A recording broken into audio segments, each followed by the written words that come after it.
That's what they say when we're together. And watch how you play.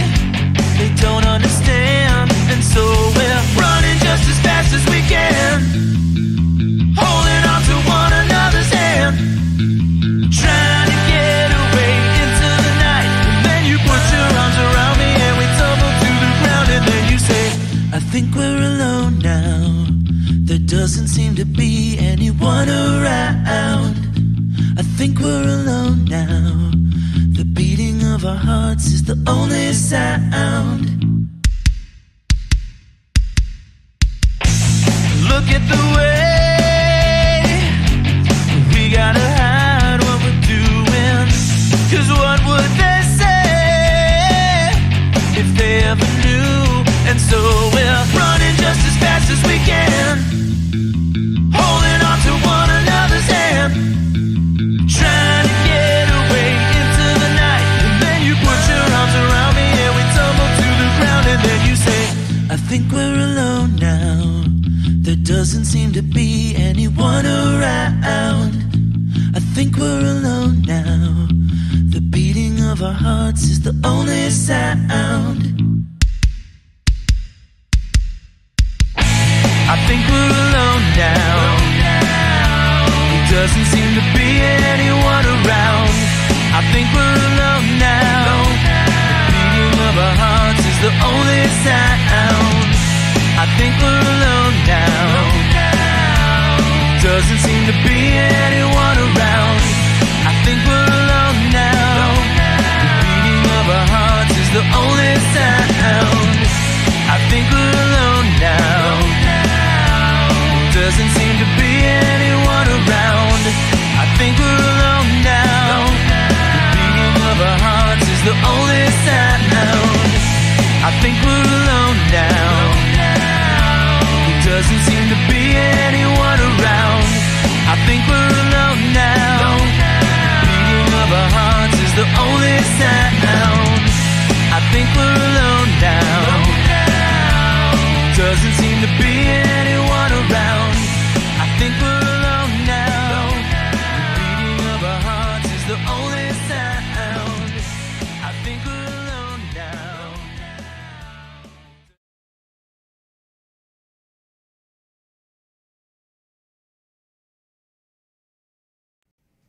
Warning: this podcast features adult subject matter, adult language, and things not meant for children to hear.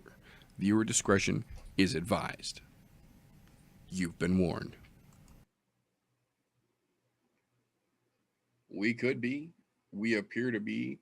We are live. To paraphrase Chuck Todd, if it's Thursday, it's I'm No Joe.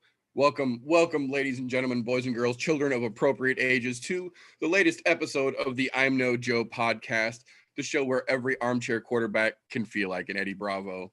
Today, like most days, we have a very interesting card to break down and a beautiful panel here to break it down with. So before we get too deep into it here, let's go around and welcome these fine, facially follicled folks for joining me in the shenaniganry and the shit talking we are about to undertake. First and foremost, the challenger for both least facial hair and the purple strap, the new guy of new guys. How you doing, RJ? You said something about the follicle, folks. And I'm like, and then RJ. Because, fuck you, TJ. Me and my not so blessed follicle friends and we're doing pretty good today. Kind of excited about most of this card. Like that's a decent one to talk about. It really is, especially compared to some of the shit shows we've had recently. This is actually we got some stuff to talk about today. Yeah. But it's going to be a good card. It's going to be a good show tonight, like always. Excited to get into it. Yeah. Glad to have you, brother. Anytime, man. And then across from that young man, the holder of the coveted purple strap himself, the freshest guest a man could ask for, Mr. Fresho 3. How you doing, sir? Doing good. Yeah, there's a lot on this card to be really, besides the top of the card, yeah. But it's gonna be It's going to be a good one. It's going to be a good one. I'm really excited for this weekend. Yeah, I'm pretty stoked. And I got to admit, I was not as excited as I am now until I actually sat down and started doing my in-depth notes the other day and then reminded myself all the shit we get to talk about tonight. So I was like, oh, okay. We'll be all right. Oh, and then, as is the case more often than not across the octagon from myself, as it were, my Wednesday night homeboy, my combat shit-talking compatriot, the one and only Golf T Vapes himself. How you doing, TJ? Doing lovely. I feel bad for these non-follicle having friends of ours, but you know, I want to introduce them to Hair Club for Men, but you know, they don't have enough follicles to be able to get in the door. So you know, not that Hair Club for Men, different Hair Club for Men. But it's okay. Hey, I know we don't talk about that one. So excited about the card. However, I want to get this out of the way right now because this has been bugging the piss out of me about this card. Whoever set up the order of fights on this needs to be shot and drugged through the mud behind a fucking horse. Period. By their ankles, and then if they're still alive, shoot them again and hang them by their entrails because they really fucking screwed the pooch on this one. Bad. Yeah, I Okay. absolutely agree. I'm good. And I will say that's one thing that we've actually harped on almost every fucking week for at least the last month or two now, because they've had some fairly decent cards overall, but the placement that they've been putting fights on is just absolute dog shit. And I agree. This one is no fucking exception whatsoever. Okay, here's my biggest complaint. Who knows who Davidson Figueroa is? All right, if you ask a casual, are they going to know that he is the flyweight champion of the men's division? No, Right. They're not going to have an earthly clue who the motherfucker is. You ask them who Valentina Shevchenko is? Yep, even the fucking casuals are going to know that name. Why are they headlining the card and not Valentina? Doesn't make no goddamn sense to me. I agree, but the caveat to that, I will say, is that same argument was made when Demetrius Johnson headlined over Ronda Rousey. And that still holds true, though. However, Demetrius Johnson, way better fighter than fucking Ronda Rousey will ever be. And no offense, she did great things for the women's MMA side of things. Right. But I will guarantee if you put Figueroa and Shevchenko in a cage together, Shevchenko wipes the floor with his ass. Yeah, I agree. But I do have to say there is equal opportunity, I feel, for both respective champions to get some interesting shine. But we'll jump in. We'll jump in. I gotta stop. Otherwise, I'm just gonna be more pissed off. Fuck them. Whoever fuck. We'll get there. We'll get there. We'll be okay. Oh, but as has been told to me many times by folks much smarter than myself, before we get too deep into the shenaniganry, I should let you find folks know where you can get more of this craziness if this is your cup of tea. You can find us on basically all social media platforms. We are on Facebook at I'm No Joe, Instagram at I'm No Joe. If you are hearing this, you can see the video version of this show, and YouTube at I'm No Joe. If you are watching this on YouTube, you can also catch the Instagram influencer level face distraction free version, all audio, on anchor.fm/I'm No Joe, and then take it through your podcast consumption platform of choice. We're everywhere at this point. If you enjoy what we do around here, patreon.com/I'm No Joe. Get you access to the behind the scenes shit, unaired content, and even unairable content, but you got to be over there to check that out. So that being said, we do appreciate each and every one of you who are support, whether you are catching us with the live show here, you're seeing this on replay, you are listening to us the next week when it comes out. We appreciate you all just the same. That being said, we have a full course meal for you this evening. Thanks to Windows 10 being a we did not get a What Did I Say show this week because we were battling the Bill Gates demon. That being said, I do want to do just a little bit of recap from last weekend before we dive too deep into the thick of it here. Just a couple quick things. I'll try and graze through it as quick as I can.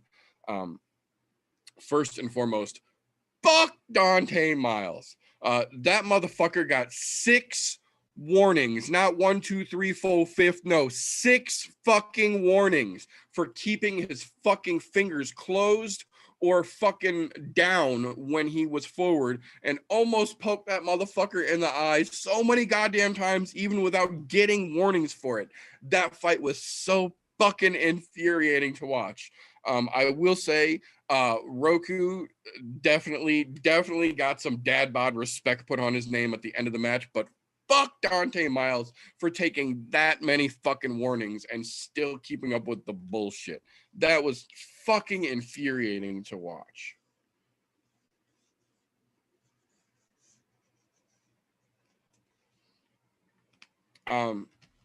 Mckee came in and put on an absolute fucking war last weekend without a coach. He has no camp at all. It's literally just him. He's running the Ronin camp. He's doing the solo thing. He's his own fucking everything right now.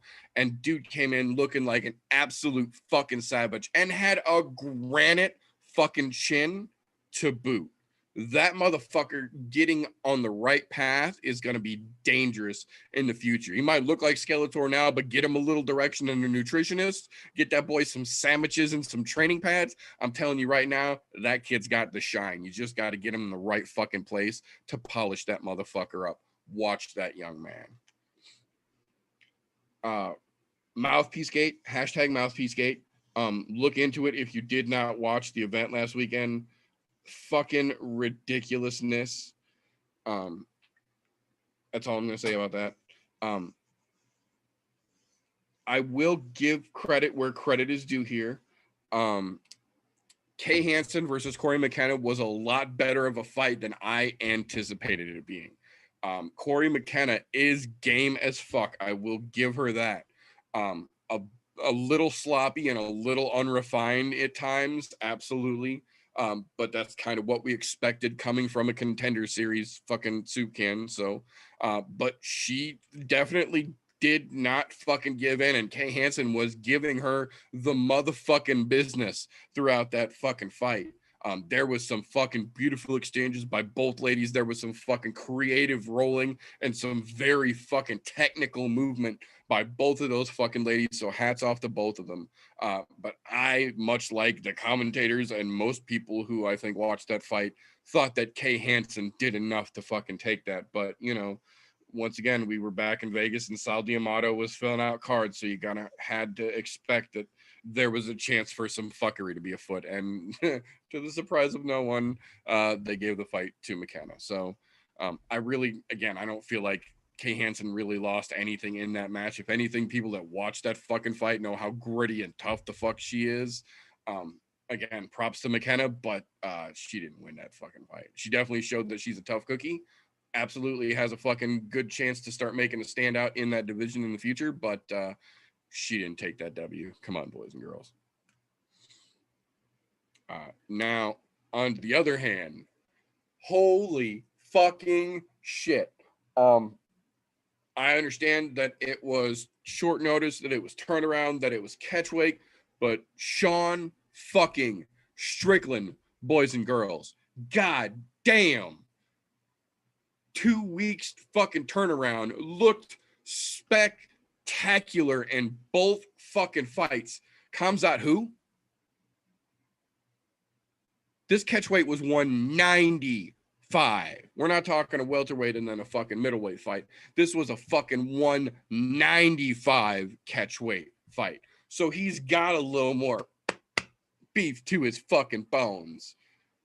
I like it.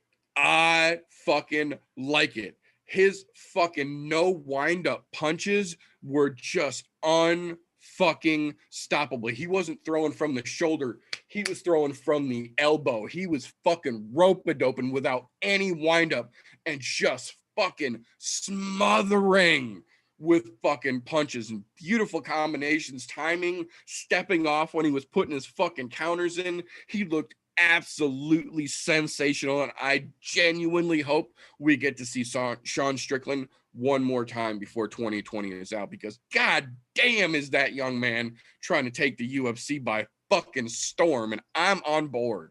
I want a ticket to that fucking ride. I will watch whoever the fuck they put him up against next. I don't care. That man has to shine. Keep an eye on that young man as well.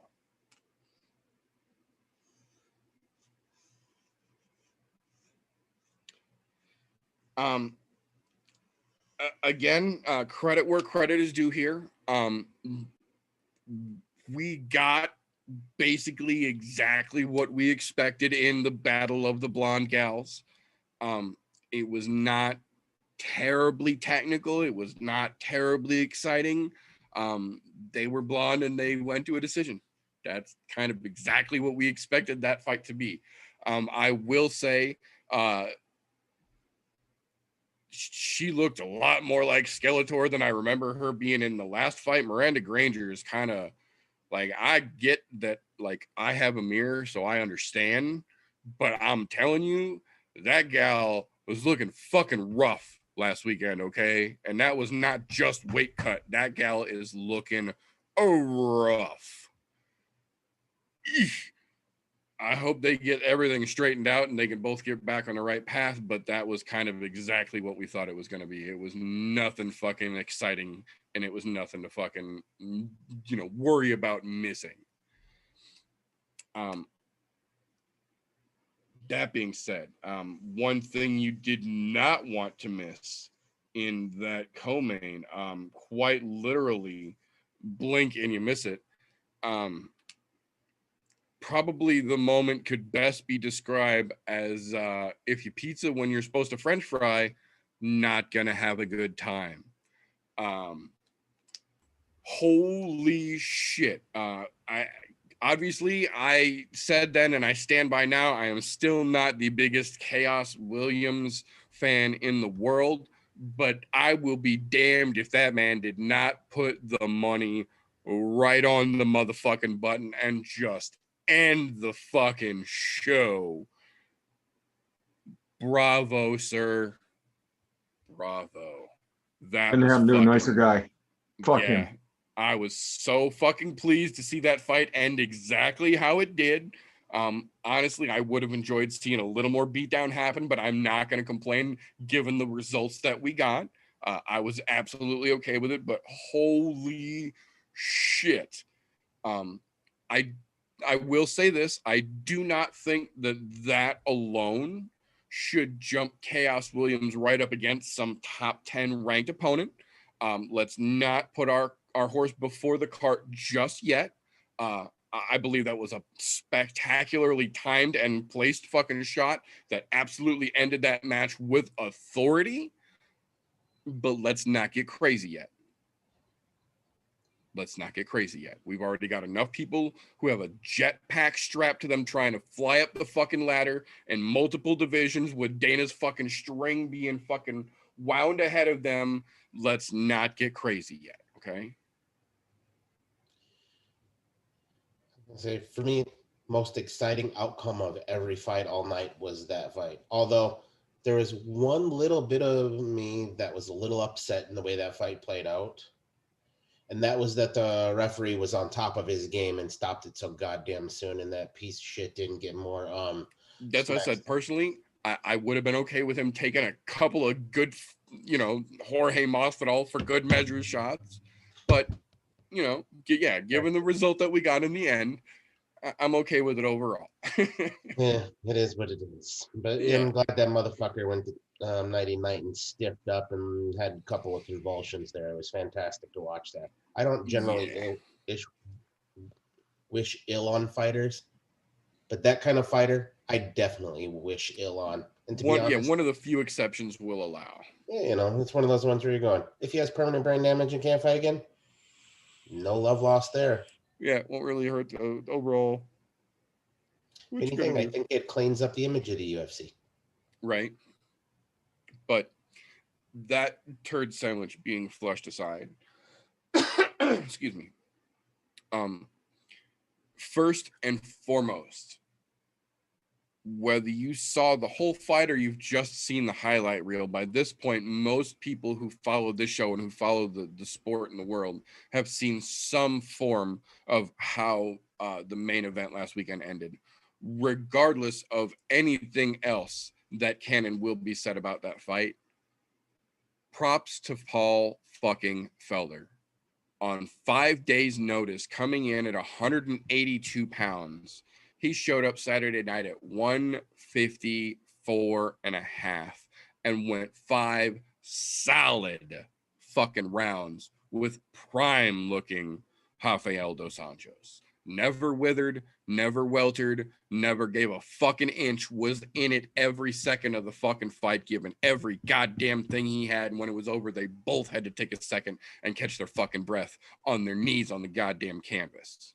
So regardless of anything else, props to Paul fucking Felder for being a goddamn soldier and the definition of what it means to be a bad motherfucker in the UFC. That being said, we said it last week and you saw it in the fight itself. He clearly had the cardio from doing the biking and the running and the swimming and doing all the triathlon preparation that he was doing. That cardio was there in fucking spades. He didn't even fucking think about slowing down at any point in time in that fucking fight. But you could tell he always shadow boxes when he runs, so the striking wasn't an issue. But when it came to start actually grappling and RDA was starting to put the screws to him and really starting to put the fucking pressure on him, you could see that using that much full body, that's not swimming exercise. That's straight grappling. And even if you're, swimming, running, and biking every day and getting yourself ready for that triathlon, that's not the same as spending 8 hours in the gym with dudes popping in every 5 minutes for a fresh round and grinding out that fucking wrestling practice that we know Paul Felder usually does when he's in camp for a fight. That combined with just the regular overall fluidity of keeping yourself in regular striking practice because you're in camp versus shadow boxing while you're running because you're training for a triathlon, you saw the difference in how crisp and how clean RDA striking was. Whereas Felder was getting shots and he was landing fucking shots, but his striking just wasn't as smooth and it wasn't as fluid as RDA's. And he was always just like kind of a half step off of where he needed to be, not enough to really put himself in trouble, but not enough to be able to take advantage of some of the openings that we saw him kind of waste in the moment there. Like I said, great fucking fight. Paul Felder is an absolute fucking stud for showing up, making fucking weight and putting on a hell of a fight. But realistically, if this would have been a situation, where we had Paul Felder in a full camp versus RDA in a full camp, I think we really would have legitimately seen a very different outcome here. And I don't know if we would have had judges involved in it.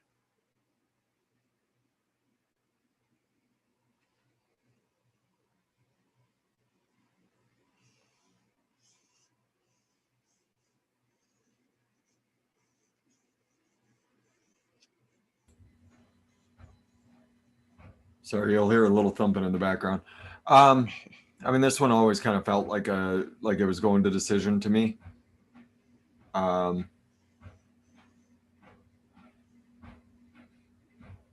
don't know. I don't know if Felder's got that type of power to take a dude like RDA out. That's always been. I mean, he's knocked some dudes out, but it's usually been kind of cumulative. Yeah. I don't know that he's got that type of power, but this one always kind of felt like it was going to decision, and I mean, split decision. Yeah, I didn't see a split decision when I watched that fight. Actually, to be fair, in that split decision, I say using air quotes, the one judge who gave it to Felder 48-47 was not Sal D'Amato. Yeah, I looked it up immediately. That's why I had to post a picture in the group. I'm like, look, he's not the one that fucked this up for a change. Yeah, but I mean, it was a great fight, and Yeah. As you said, God bless Paul Felder. Absolutely, man. That's all I really got to say.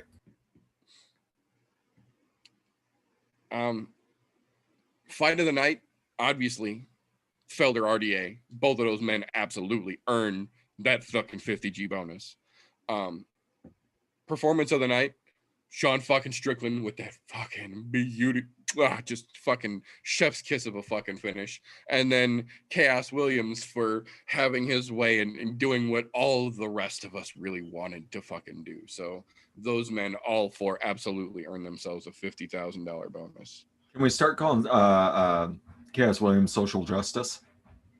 I think we almost are at this point. If they, there's one more Give him a guy I new would like to nickname? see them put him. One more guy they would have to put him against for me to be able to call him social justice. And I think we all know who I'm he is. perfectly okay with him fighting that dude. But yeah, that's what I was gonna say. I'm okay with that matchup too. So Motion seconded. That's all I'm Yeah. saying. There we go. Social justice chaos. has been issued. Yep. there you go. See, that's how that works.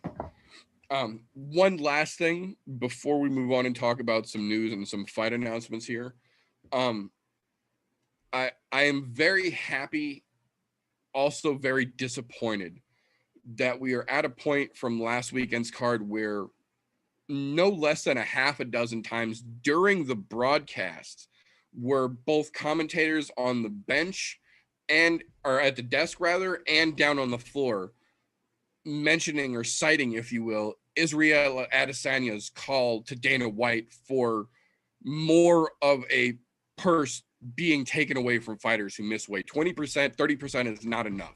Make it 80%, make it 90%, make it to where a dude loses all fucking money he would have gotten from that fight if he misses weight.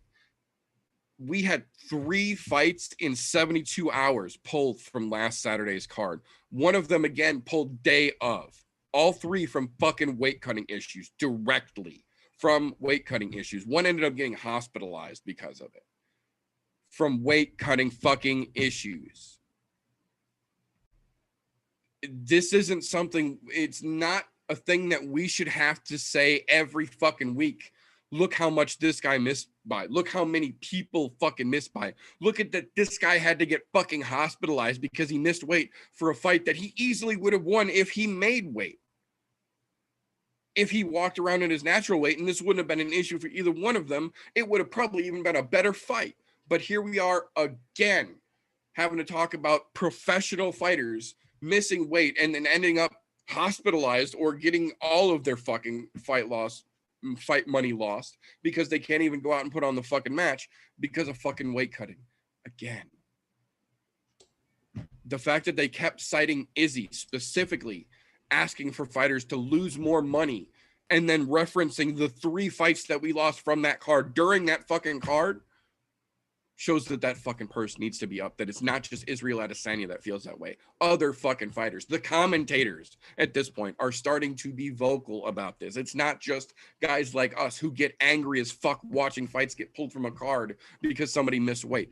Everyone involved is getting to the point where we're fucking tired of it. But this is another one of those things where if we're tired of it, we all have to be vocal about it. You have to make those fucking comments on the Instagram page of the UFC. You have to make those comments on the fucking UFC's YouTube where they're showing the fucking weigh-ins and you don't get to see those guys because they missed fucking weight.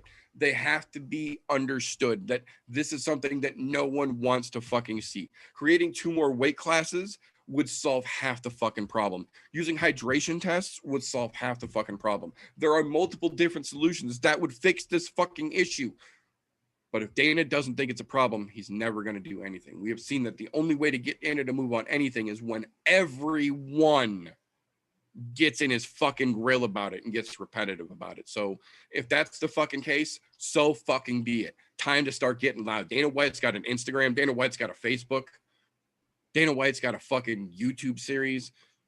The UFC has a Facebook. The UFC has a YouTube. The UFC has an Instagram page. If they need to fucking see it, so fucking be it. Time to get fucking loud about it. It's time to do something about fucking weight cutting issues.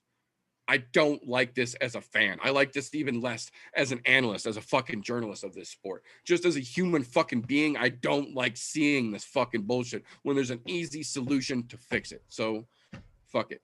Time to start leaving comments. I think last week when I was talking about how much I liked that catch weight and how they need to add those additional weight classes because of these types of reasons, I think we may have foreshadowed a little bit into what was going on last weekend before it had even fucking happened. Right. Weigh-ins weren't until the day after we had this conversation last week. And when I brought it up, it's like, this is great. These guys can do something where they're not killing themselves. And what happens the day after? People are literally fucking killing themselves trying to make weight. Look, I've always had two thoughts on making weight. One, it's the fighter's responsibility. You know what weight you have to be when it comes time for the fight. So if you're cutting that much where you're hurting yourself, part of that is your own fault because you could have dieted and did whatever you need to during your whatever the case may be.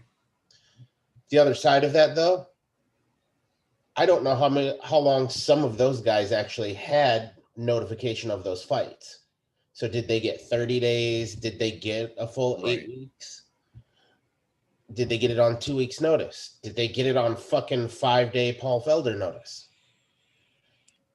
I don't know, so I can't speak to that side of it, but it still begs the question of, can we fix this somehow? It's not something that these guys should have to go through over and over, and we see over and over. And it's happened a lot more recently with the amount of fights that they're trying to put on. Agreed. Because it seems like, I remember when we used to get a schedule of like 8-10 cards out, we would know what the full schedules were that far in advance. Now we're only getting 2, sometimes 3, and if we're really lucky, we'll get 4. But the 4 will only have 1 or 2 fights on it before it's filled up like 2 weeks out. That's telling me these guys aren't doing a good enough job in the area of getting fighters to ink beforehand, so that way they know and have time to properly train for it. It was rare prior to the current reunion tour that's going on that we would see these guys hospitalized for it because the UFC had their shit together. Yep. At this point, I'll say it, their shit should be together. We've been in this fucking state long enough that they should have been able to put all of these cards together. And I know we're trying to make up for what was lost. Look, you guys already made up for what was lost in the first couple months of the year there. It is what it is. You've made it up with every weekend, and I appreciate that because as a fight fan, I like being able to watch every weekend, but you're not doing a good enough job giving these guys proper notice. Right. At what cost? And here's the other kicker. Did anybody watch Dana White's interview? Must have been, I think it was middle of this week. The one after Tuesday night? Yeah, he's like, our fight roster is massive, the biggest it's ever been. Don't tell me you're having a problem putting together fights when it's the largest it's ever been. So you can't schedule these fights 4 months from now. What the fuck is wrong with you? These guys need ample time. If they have that ample time, they'll know they have to start cutting weight now. Because if I'm walking around at 220 pounds and I'm trying to fight 185, you give me 4 weeks and I need to cut fucking 35 pounds? Right. Or 45, that's a fucking lot of weight. You got to give these guys ample time because some of these guys, look, I get it. A lot of them train constantly, but most of them don't diet constantly. They just train constantly. Right. And to get on a healthy diet to drop the weight beforehand, you need the ample time. Otherwise, you're going to keep ending up with this shit. Or add the extra fucking divisions. Then we completely nix out that part of, well, these guys trying to fight down. Look, unless it's a guy who's been fighting down his whole fucking career, or somebody you've seen scale the ladder back and forth, a la Cowboy Cerrone's, the BJ Penns, the guys who you've seen go up and down in weight classes without weight cutting issues. The guys who walk around in the tweens. Yeah. Those types of fighters, okay, whatever. But everybody else, that's a small percentage of the fighters. The rest of the population of fighters all walk on well above their fucking weight class that they fight in. Yep. Why? Because a lot of that has to do with power, speed, size, on where they want to fight. And you know what? I think the UFC is fucking them by not giving them the extra options available to them. But, it is what it is. They just need to get their shit together and do something to fix it. I mean, we've already got other organizations out there that are not as prominent that already do things like hydration tests and things of that Absolutely. nature. And it fucking works. It works Weird. wonderfully, yeah. Works wonderfully in almost every situation. It's kind of crazy, isn't it? Yeah. As someone who's had to cut weight, I mean, on my best days, when I wrestled at 105. And during the week when there wasn't a meet, I would walk around probably about 112, 115, somewhere in there. And cutting that 7 pounds during a week was rough. Like, it was fucking hard. That weight cut was hard to get down to 105. And I get to thinking about it because, you know, naturally I run around at 115.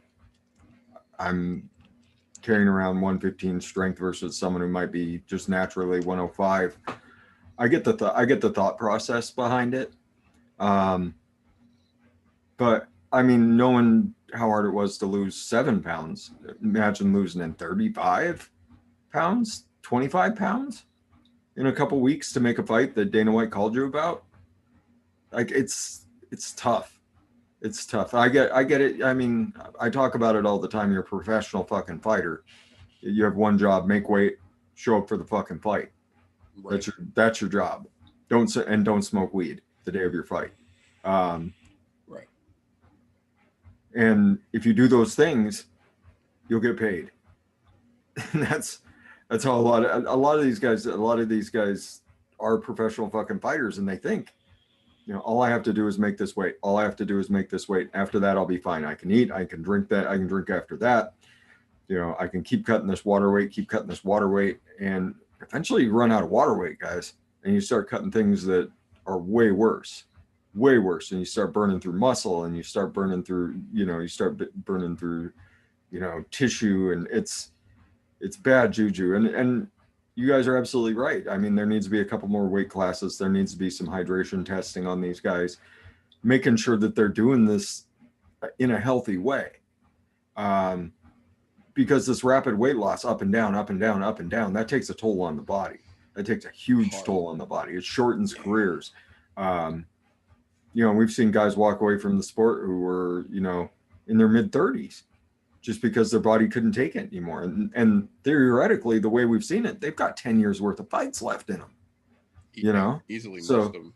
So, something needs to be done. You're right, Meter. We need to start letting Dana know that, if this continues, if this sport continues, it needs to be done in a healthier way. And with the advances in medicine and the advances in testing that we have, there's no excuse. There's no excuse anymore, not for people passing out in their hotel rooms and, maybe not getting found in time. So, well, the fact that they've got the hydration equipment in the Performance Institute that's across the street from the Apex where they're fighting. Yeah. They've let multiple people do video tours through the Performance Institute. One of the first pieces of equipment, once you get in the door and past the reception desk, is a fucking hydration station that scans through your fucking body to tell you accurately your fat ratio, your actual smart BMI, and your hydration level. It's right there in the fucking door. Yeah. It's not like this is something that couldn't be utilized. Yeah. And, making folks come in once a day. Right? Exactly. They're already that would take there. more than 5 minutes. Yeah. They're already in Walk through here lockdown. and put your hand on the machine real quick, please. Okay, you're good. Let's go on. That's all it takes. Yeah. And okay, you're not, beep, you're not doing so well. Okay. These are the 3 things you need to do. We'll see you again later today. Yeah, It's especially not that- considering and like I the said, supplement bar and the gym and the kitchen and everything right there. Like, it would be hard for them to help adjust hydration levels on top of that. yeah. And they're, like I said, they're there anyway. They're trapped. They're trapped in the lockdown once they come they're in for the bubbled in. fight fucking anyway. Yep. So anyway, once again, we're getting to the point where there's no excuse. Because I should have been wrestling at 112, RJ. I just don't understand how I'm a pro am fighter. I'm I sit at a weight of right now at 149. My last fight I did was at 155. The one that was before that was at 145. The one that was before that was at 155. It's not fucking hard. I'm pro-am. I've been doing it since I was like, I've been actually fighting since I was 16 years old. I'm fucking 25 right now. It's not that goddamn hard to throw a couple pounds on or take a couple pounds off. I do it all the fucking time. Like I don't understand. And you're talking about people that make a living doing this. This is your fucking job. You're a professional athlete, and you have pro-am and am fighters that are making you look like a fucking joke by cutting. Like, I have a guy at the gym who is a 185er, and he cuts weight like a motherfucker from 135 to 180 or 225 to 185 in fucking 4 weeks, and it's fucking scary as shit, but that kid looks fucking spectacular. We don't know how he does his weight cuts, but he looks totally fine, and he doesn't do a hard water cut. His water cut is sitting in a hot bathtub two times a day his last week. He doesn't do hard water cuts. We don't understand, but there's people like that have just freak genetics. And then there's people that bust their ass to make weight and add weight. It's not, and we're all pro-am fighters. We don't get paid because of this. I don't get paid to fight. I get paid via sponsors. You get paid money. I get paid your scraps. Hopefully something happens soon and we can stop having to bitch about this. I doubt it, but hopefully. There's always tiny ray of hope for that. But that being said, we did get we did get a couple of very late last minute announcements here. One aggravatingly, like an hour after we went off the air last week, which fucking aggravated the shit out of me. But then a couple more just over the last couple of days here. Very interesting matchups coming up in the near future here. So I want to run down a couple of these real quick here. The one that they announced right after we went off the fucking air, bastards. The headline for the February 6th card has been announced. It will officially be Aleister Overeem versus Alexander Volkov. That's going to be a very interesting matchup here. It seems like the Reem is kind of on his way at one last run up there, and they're kind of trying to give Volkov any chance they can to do something impressive. And he's gotten a couple of W's lately, but they have not been impressive, and I don't see them hanging on to him much longer if he doesn't really start to string it together. Same with Reem. We know Reem doesn't have a whole lot of fights left in him. I think at this point, they're kind of giving Reem the chance to, hey, if you're still got it, do something with this motherfucker. Send him out the door. We'll send you up the ladder, or vice versa. Like, this could be your one last chance to try and get back after Volkov. If you could put the fucking Reem away distinguishedly. But I think it's going to be an interesting match to see how it plays out either way.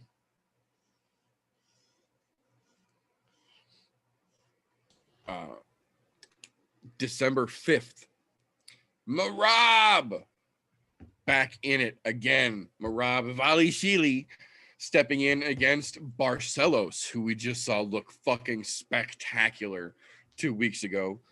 December 5th, so fairly short turnaround for that gentleman again, but did not take a whole lot of damage in his last fight, so shouldn't be too big of a deal. That's going to be very interesting to see how he tries to stop that takedown machine. That puts a smile on my face. Right? Little guys getting the fuck after it. To be fair, the last, is it 2 or 3 times in a row that we have seen Merab step into that octagon, he has broken his own personal best record for number of takedowns during a UFC match. I think it might be 3 times in a row now that we've seen him do it. So, and Barcelos, we saw look real good, but against a fucking steamroller like Merab, I don't know, man. I don't know. Takedown machine. Yeah, man. He's putting people's feet on the fucking ceiling takedown. I'm in for it, man. I'm in for it. I think that's going to be a fun fucking fight to watch. That's going to be a real fun fight to watch. I'm telling you right now.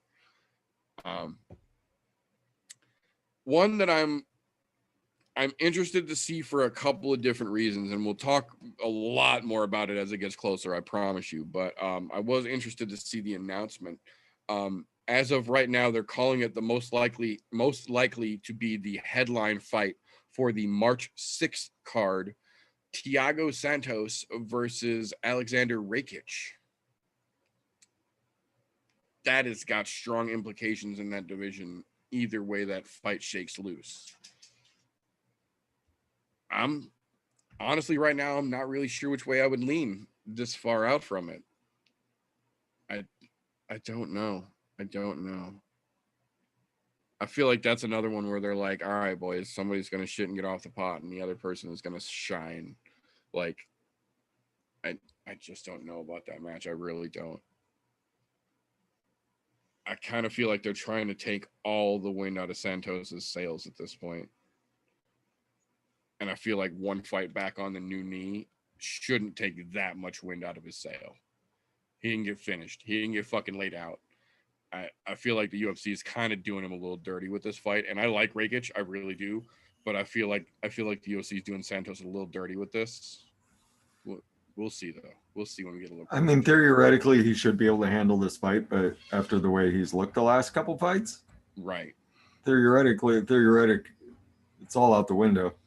Yeah, so can he get back on the horse? I guess this is that chance. Like, get back on the horse, or time for you to fall. Yeah, get sent to Bellator. I don't know, man. I don't know. We'll see. I'm sure when we get a little closer to that fight, we'll get a little more social media. We'll get a little more video to look at, a little more things to make a better impression off of as it gets closer. But it's one of those. It's worth mentioning to keep an eye on. But I don't know.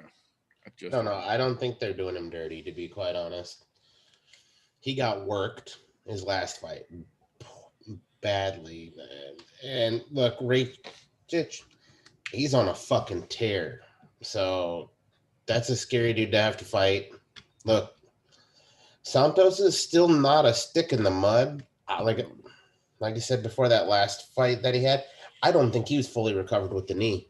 And that looked like it held him back. Yeah. So I'm thinking maybe this little extra time before this next fight, that might give him that extra motivation. And now that he's got it, the knee battle tested, back up and running. Yeah. I think we might see a different guy come back. However, if he doesn't, he might be on the fucking fast train out of here. I'm not going to lie. It's not that I wish Rakic any bad at all, but I kind of hope that we get to see that pre-blowout Jones Santos that we saw in the early fight before the fucking knee went to rubber band mode. Like, that Thiago Santos, I feel, can fucking devastate anyone in this division. But I agree 100%. If that knee is not back yet and it didn't really look like it was, you ain't doing yourself any fucking favors. And I'm hoping, I agree, at least I hope that this little extra bit of time here, he can get some fucking therapy going, get some bands working, something. Stop focusing on that fucking rock he put on that fucking yappy bitch's hand. Get that knee stretched out a little bit. You got big things to worry about here. That being said, December 19th has lost a fighter. Not a fight, but a fighter. We found out, I believe it was Tuesday. Sean Brady is injured and had to pull out of the fight, but they did not scrap the event. They are keeping Belal Muhammad in the event on December 19th because Diego Lima stepped up and said, I got this. So as of right now, December 19th will be Diego Lima versus Belal Muhammad now instead of Sean Brady, which I'm almost that more might be a better fight. Yeah, I'm almost more okay with that. Like, I'm kind of wondering why that wasn't the match made to begin with, because I agree. I kind of like that matchup more. Nothing against Sean Brady again, but yeah, that's a good fight. Yeah, that kind of makes that card a little more exciting for me. Honestly, it does. Yeah. All right, I'm down for it. Yeah.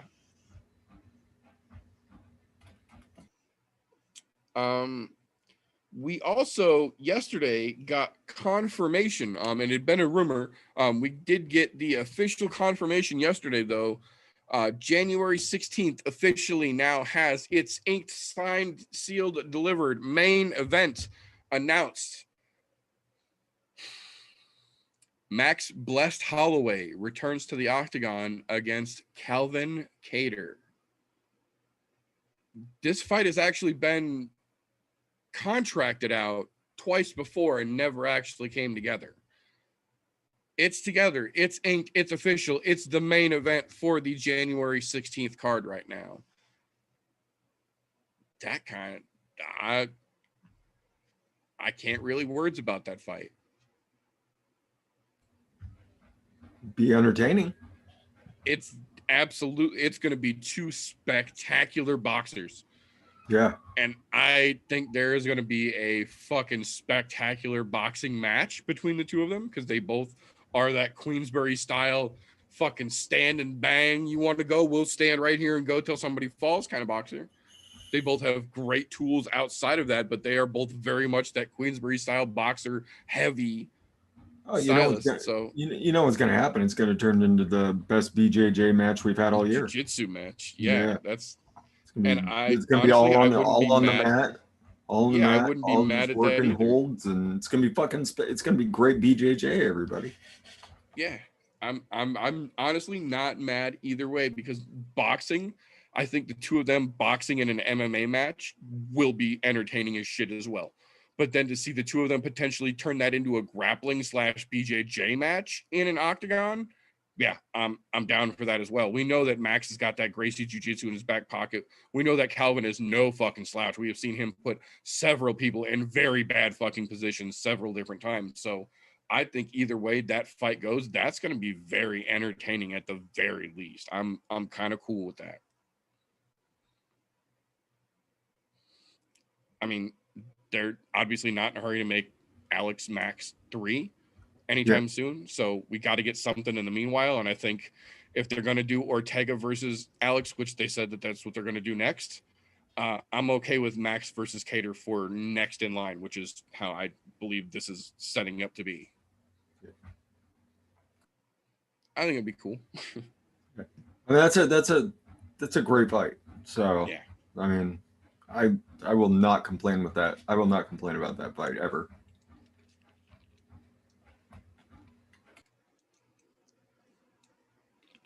Couple of other very interesting matchups they announced yesterday and Tuesday. For the UFC 258 card, that will be February 13th, day before Valentine's Day. Excuse me. First one, Alexa Grasso getting back into the octagon, taking on Macy Barber, which I feel is actually a pretty fucking fair matchup both ways across there. Could be very, very interesting to see how that plays out. Grasso versus Barber's back, huh? Yeah. We'll see how she's handled. Yeah, well, I was gonna say, I wonder if she ate some humble pie while she was coming back from getting her knee fucking shredded. Yeah, we'll see. Probably not. I doubt it, but you know, that's going to be interesting to find out. Yeah. I mean, Macy Barber's always good for some shit talking, so absolutely, she'll make it sound interesting, whether it actually ends up that way or not. No. Is she gonna write her number of wins on her hand wraps again? 9-1. Yep. She's apparently she's still got the fucking countdown timer on her fucking phone on how long she has left to become the UFC's youngest champion and take John Jones's place in that spot. So apparently if she has had some of that humble pie, it was a pretty fucking small slice and she got through it pretty quick. So yeah.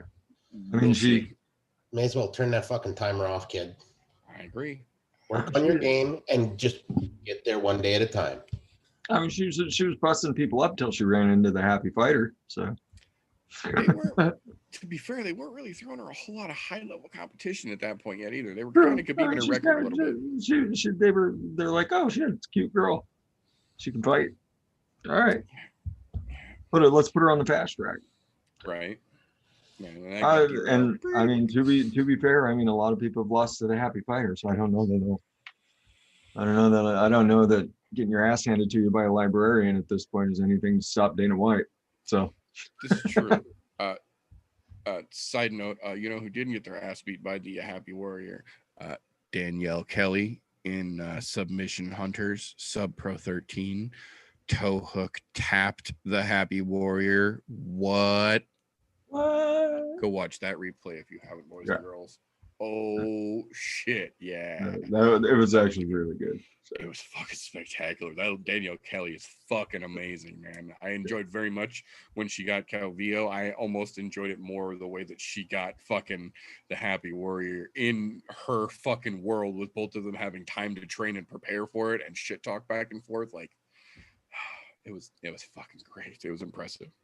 Yeah, but I mean, shit talking for the Happy Warrior is like, I hope it's a good fight.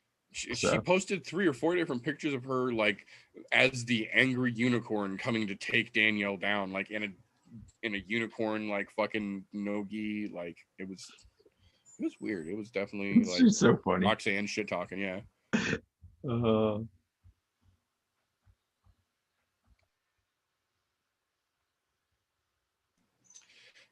The other interesting matchup that they announced for the 258 card, the run back that most people missed the first battle of, Chris Weidman versus Uriah Hall. I'm very curious to see where Weidman stands at this point. We kind of got a glimpse into where Uriah's at not that long ago. I'm very curious to see where Weidman is at these days, because he's been a bit of a mystery for a little bit here. He's clearly not going to 205, but he hasn't really established where he's going to be, if he's going to stay back at 185 yet either. And that's important. The problem is that Anderson wasn't ranked when Uriah fought him. So even though we saw how that fight ended, that doesn't do anything whatsoever for the rankings, and definitely doesn't have any ranking-wise impact on this Weidman matchup, even though Uriah is still ranked. I don't know. I'm down for this fight because I want to see how it plays out, because I think it could say a lot about both of these guys when it's all said and done.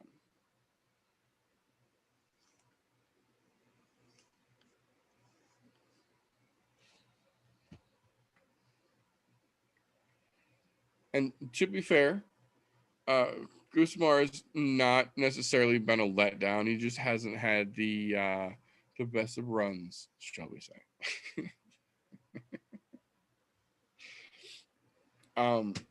February 20th announcement. The rock holder herself, Yana Kunitskaya, getting back in the cage for some reason, against Caitlyn Vieira. They officially rebooked it. They said that they were originally going to scrap it once that fight got thrown out. They decided to change their mind, apparently, and they did officially rebook it. It'll be on the February 20th card for some reason.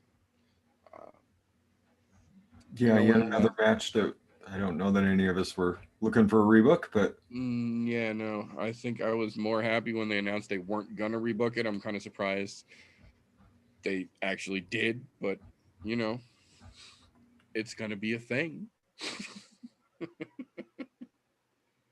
We can definitely say that it will be a thing. Interesting piece of news that we got yesterday. We had heard word over the weekend, last weekend, that I want to get this right. I believe the way that they phrased it were talks had stalled, I say with air quotes for those of you listening, with Bellator. So there was an indication that they might be leaning in a new direction. We got confirmation officially yesterday that Fabricio Verdum is now 100% contractually obligated, going to be in the heavyweight season of the 2021 Professional Fighters League PFL $1 million tournament. We have heard since last weekend, when the rumors first started to circulate, it wasn't so much how do you say this politely, it wasn't so much that the Bellator talks had stalled, so much as they had never actually started. Scott Coker said that he appreciates Fabricio and that they've always had a good relationship, but he had no interest in signing him for a potential one fight contract to rematch Fedor when Fedor already only has one fight left on his contract and has already had that fight worked out. And it's literally called his retirement tour. And he's got one stop left to make at the end of next year. So there aren't really any other interesting matchups over there. And Scott Coker said very politely, I respect him, but we just don't have any interest at this point. So it's that weird point where like Fabricio isn't 100% done, but he's in that weird point where he's also not really contending with the top of the top anymore. And the B League guys are politely tipping their hat, but also passing on him as well. Yeah. I thought that was weird when I saw a bunch of social media announcements about Werdum going into Bellator. I was like what's waiting for him over there? Yeah, like well, it's not even that. Like there's a ton of fights for Werdum, but like what's in it for Bellator? Yeah, bring him I was in. gonna say there's a bunch of things that he could do, but what would they gain from it? Yeah. And yeah, it just seemed odd. Just seemed odd that things were going that way. But I mean, then you hear, I mean, he could have just been using, he's like, hey Scott, I'm gonna put a couple things out there. I'm just trying to get into this. So I kind of wondered about that as well, because Scott Coker came out right away and was like, yo, we have a great fucking reputation. We have a great resolve, but no. Like I like the dude, but I'm not gonna hire him. That's my homie, but like I'm not gonna put him on the payroll. I don't know. I'll be interested to see how it goes. PFL doesn't necessarily have the deepest heavyweight division, shall we say. There's a very strong chance Fabricio could legitimately win himself $1 million next year. And honestly, at this point in the game, if Fabricio wants to end his career by beating the fuck out of a bunch of soup cans and winning himself $1 million to ride off in the sunset with, I'm not going to say a fucking foul word about it. He has absolutely earned that right with the fucking Boomerang Gate incident alone, in my opinion. Not to mention the spectacular and literal Hall of Fame worthy fights that man has put on multiple occasions. You want to crush a couple cans and win yourself an easy $1 million check to ride off into the sunset with? Vaya con Dios, my friend. Happy fucking trails to you. I won't say a fucking bad word about it.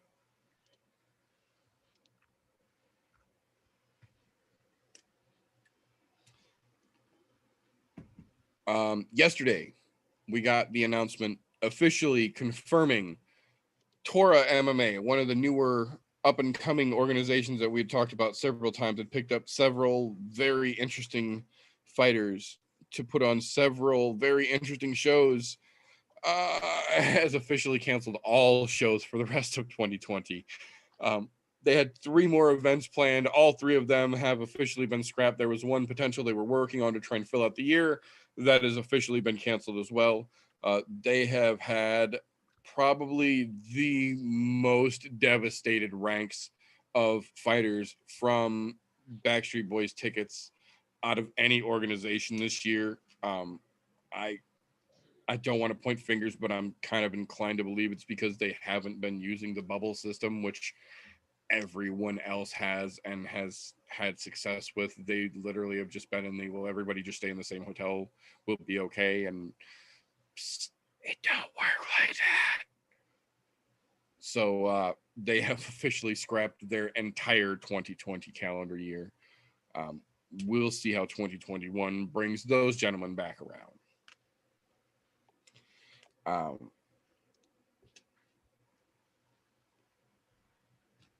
2 interesting announcements one the day before yesterday, and then one yesterday. Both of them, I guess, understandable to a point, but still surprising and a little disappointing. The UFC has officially released both Jussier Formiga and Anderson Silva. We knew Anderson only had one fight left on his contract, and Dana didn't want to give him that fucking fight. We knew that was a possibility. That one I'm not so much worried or disappointed about. The one that really trips me out a little bit is Jussier Formiga. Yes, he was on a 3-fight losing streak, but there are 3 different fighters right now on 5-fight losing streaks and 1 fighter on a 6-fight losing streak in the UFC. None of them ranked anywhere near where Formiga was, and Formiga is the only person in the UFC with a win over Davis and Figueiredo, the current champion. The only person in the company with a win over the current champion. The timing of him getting cut right now seems very strange. His most 3 recent losses, one of them being Joseph Benavidez, who went on and fought not once, but twice in a row for that belt and lost not once, but twice in a row to Davis and Figueiredo, who Jussier Formiga just beat 4 fights ago. But the UFC is going to cut him because he lost 3 in a row to title contenders and title challengers. That's what happens when it doesn't fit their mold. Yeah, there's something fishy about this, and it ain't Starkist.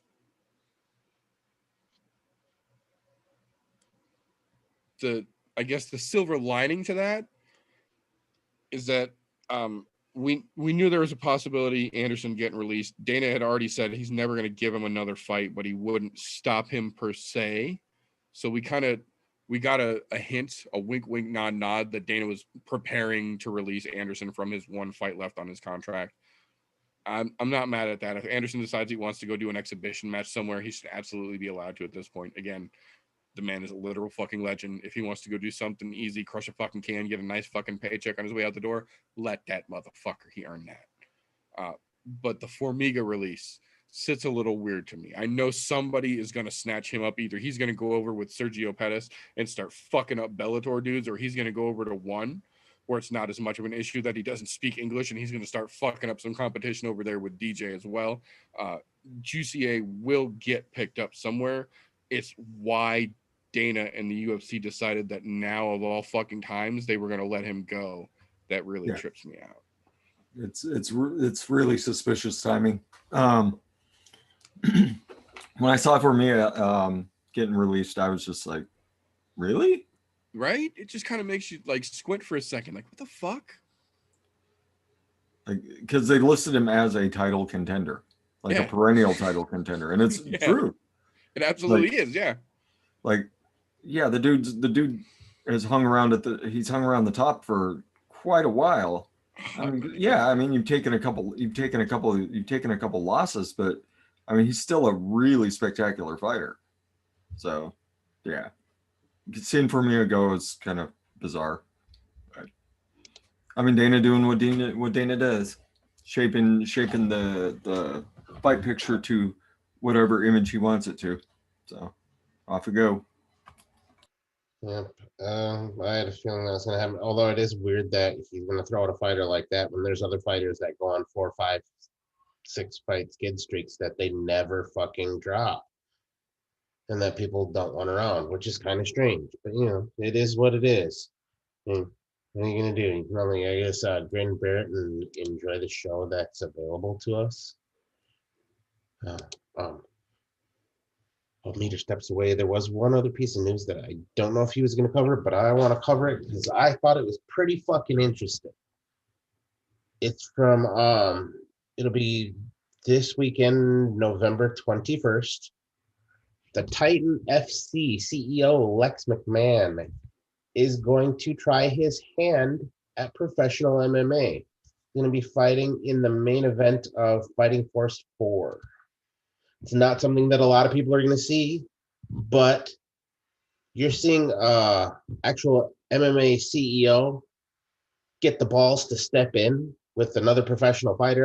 No, they're not UFC caliber fighters, but they're still professionals. So it'll be interesting to see the outcome of how that goes. I'm not going to watch it until after it's done because I'm not going to switch over from this pay-per-view card that's on this weekend to watch that one fucking fight. You're out of your goddamn mind. But it's definitely worth noting to go back and look and see what the actual outcome of that is. Because how many MMA CEOs are you going to see to say, yeah, let me go in here and get some of this smoke? Absolutely fucking no one. So Lex McMahon, way more balls than every other MMA CEO that's out there, Dana included. You know, Dana don't want no smoke. Dana doesn't have the balls to ever step in the ring with any of his guys. Fuck. He wouldn't have the balls to step in against Joe Rogan. Joe Rogan. And that would be with good reason, because Joe Rogan would destroy him. Yeah. One of those nice spinning fucking heel kicks and fucking done. Or spinning back kicks. No, he doesn't do spinning heel kicks. Spinning back kick. That's fucking one shot to the liver. And he's a Brazilian Jiu-Jitsu black belt. Yep. So after he kicks him in the liver, he'll fucking tap his ass out. Yep. That would be a fight. Joe Rogan versus Dana White. Yeah, I just thought that was worth mentioning because, you know, not too often that you're going to see a fucking MMA fucking CEO step in. And granted, it's Titan FC, who is the CEO of that company. They're small, but they're a relevant name that some people know who Titan FC is. Yeah, I'd seen that announcement earlier. I was like, all right. Yeah, it's basically a farm company for your bigger fucking ones like Bellator and UFC. If I'm not mistaken, I thought I saw something somewhere where they're going to I think it was going to be broadcast on ESPN Plus or something like that, or maybe it was fucking UFC Fight Pass the day after the fight or something. But definitely worth checking. Makes sense out. for Fight Pass. I'm sure you'll be able to find it on fucking YouTube the day after. Yeah. Yeah, I'm pretty sure Titan's one of those companies where you find it on YouTube. But definitely something worth looking into if you have the thoughts of wanting to see what happens to a CEO from an MMA company who decides to go fight pro MMA. It'll be an interesting fucking thing to look at the outcome of that. Wait, who? What? Oh, well, I kind of took over while you were gone. I was like, there was one other thing. No, you're good. I had much to go fucking scream at. They were going crazy. It was about Titan FC CEO Lex McMahon. He's going to be making his pro MMA debut on Saturday the 21st and Fighting Force 4. No shit. You're actually going to see a CEO of an MMA company actually fucking fight for the first time ever. So that was notable to me. It's not that it's a huge fucking card or anything. I mean, it's fighting still little local thing, but you know, that's principle though. Fuck that. Like, motherfucker's got the balls to strap the gloves on and get in there himself. Fucking mad respect. Yeah. And you ain't gonna see Dana's fat ass get his fucking sweaty bald head in a fucking cage anytime soon. We just said that. Yeah, no. Only other guy I could even fucking consider would be what the fuck is his name? Kenneth. Oh, I can't fucking remember now. The guy that runs XFC now. The guy that's doing all the merch commercials. Yeah. I can see him stepping in. And taking a fucking swing. Yeah. But yeah, you ain't gonna see Scott Coker's fat ass or Dana's fucking bald ass getting a ring anytime soon. Well, the one reason why I found it really notable is those of us who do watch a lot of MMA, we pay attention to a lot of the smaller leagues. And Titan FC is one that I've heard of and seen fighters come out of that are really good. So they pull a lot of last minute guys from Titan FC. Yeah, so it definitely something worth noting. It's like, I would say it's LFA caliber, where they pull a lot of the B list or like contender series guys from there quite often. Yeah. Oh yeah. So, Yeah, I'm interesting to down see with what it. I'm happens. down with that. Fucking A, get in there. More fucking power to you, dude. I'm Good okay on with you, it. Lex McMahon, man. Yeah, That takes a lot of absolutely. balls to be a CEO and say, you know what, fuck it. Yeah, put him on the line. Let him fucking hang in front of everybody. Fucking A. Good on you, dude. I'm okay hoping with that he didn't just try to do this on like 3 months and say, yeah, I'm just going to train for 3 months. Hopefully Right. been doing some sort of combat fucking training in his life, but you know, So, yeah, you never So you're know. saying we don't want another CM Punk situation? pretty much. I was gonna say, I don't want to see fucking Trump in the WWF. Like all that's over something you again. do Like, as an amateur fighter, not in a pro fight. yeah, we don't need to see a full fixed job, but like, I'm not expecting to see like a 5-round fucking world title championship defense level either. Like, just don't make it look horrible and I'm okay. Exactly. Right on. No, 2 more things real quick, and then we'll get into some meat and potatoes, as it were. December 19th has had a last-minute announcement. They literally just added it about an hour and a half before we started here. Sajira Eubanks is jumping back at it again for the 73rd fucking time since the pandemic started, stepping in against Pani Kianzad, who ironically has now been cut and re-signed by the UFC twice and still yet to make anything out of either of the opportunities. So there is that. Not so much of an exciting fight, just interesting to see the matchup itself being made and them trying to cram more fights onto cards that they, air quotes, already had booked for the rest of the year, so we couldn't fit a Conor McGregor fight in anywhere. I mean, Sarge looked as good as she's ever looked on that last fight. So No, I absolutely agree. And Yeah, like I said, this is going to be the bazillionth seems time like she's she's fought this year. So yeah, she seems like she's growing quite a bit over the last year. So yeah, get that money and take it for what it's worth. I think another chance to see if she's learned anything else. Absolutely.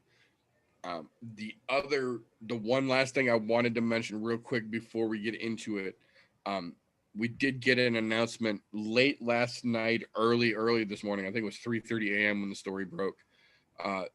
Jesse Ronson, UFC former star, has now officially been handed down a 20-month suspension from USADA. He broke the news himself before USADA did, jumping out ahead of it. He has officially been positive tested and confirmed for Dianabol. To his credit, he did pay the $1,000 to have one of his supplements that he thought they might have been the tainted source tested. Unfortunately, it was not the supplement that contained any Dianabol whatsoever. The only other 2 supplements that he takes that it potentially could have been, he took all of both of those supplements and thus does not have any to turn over and have tested, and can't get a new bottle because might not be the same batch. So a little odd, but 20-month suspension, and Dana White basically said he's done. There's no reason to keep him at this point. He wasn't anything to begin with. He was a fresh fucking prospect coming in, and if you're willing to do Dianabol right out of the gate, there's not much of a place for you in a sport that prides itself on testing fighters regularly and keeping fights clean. So looks like Jesse Ronson is one and done right out the door. Have yourself a merry little Christmas in the unemployment line, sir. Fuck your couch. I'm calling bullshit. I'm calling bullshit right off the gate on him. Fuck him that he's gone, but you threw $1,000 to try to make yourself look pretty, but you conveniently used all of the other supplements. Get fucked. Okay, I'm done with that. Yeah, no, it was one of those, like, it deserved to be mentioned because, like I said, I don't just cover the stories that are fan friendly or that are fun to talk about. I try and make sure I cover all of the relevant things, and that's absolutely a relevant thing because it's been a minute, to be fair, since we had somebody get popped for Diana Ball of all fucking things. That's literally a 90s fucking WWE fucking yoked dude fucking steroid from back in the Dizzy, kind of like EPO. Like nobody had used EPO in a minute. So when TJ popped for it, it was one of those like, what the fuck kind of situations. This is real similar on the what the fuck a meter on the you're using Diana Ball in 2020 and you're not even being sneaky about it. Like, okay, Jesse Ronson, well, you have just sent yourself right on down the road. Enjoy Ryzen and tell Gabby Gustio we all said hi. This fucking D-ball cocksucker.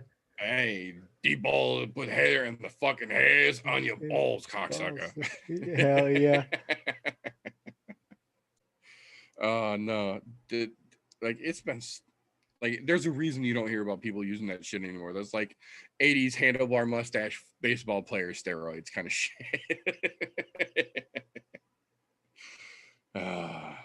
Kids these days. That being said, quick little moment to mention here. Earlier this afternoon, since they are now on CBS Sports, they are on Thursday early afternoons now. Bellator 253 went off earlier today. Interesting card overall. Not necessarily what you would call a spectacular card. Not the worst thing I've seen though. Not the worst card in a long shot, or by a long shot rather. Co-main event, Jason Jackson just dismantled Benson Henderson.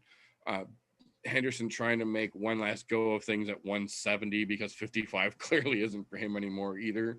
But Jason Jackson literally had 8.5 inches of reach on him and used it adequately throughout the entire fucking match.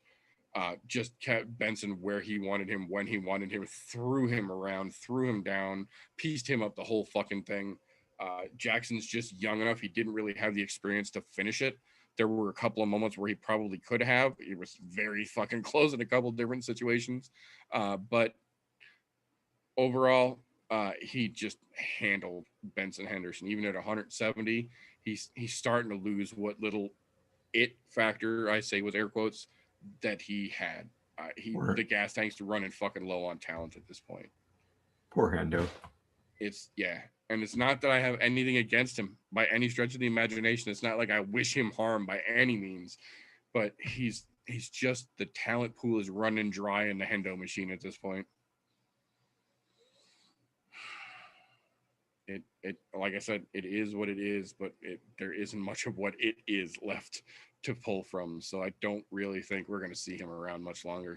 Coker's not going to keep him around just to be a punching bag. There's plenty of other people they've passed up on much better caliber fighters than him recently. So there's no reason for them to keep him around as a fucking big name punching bag.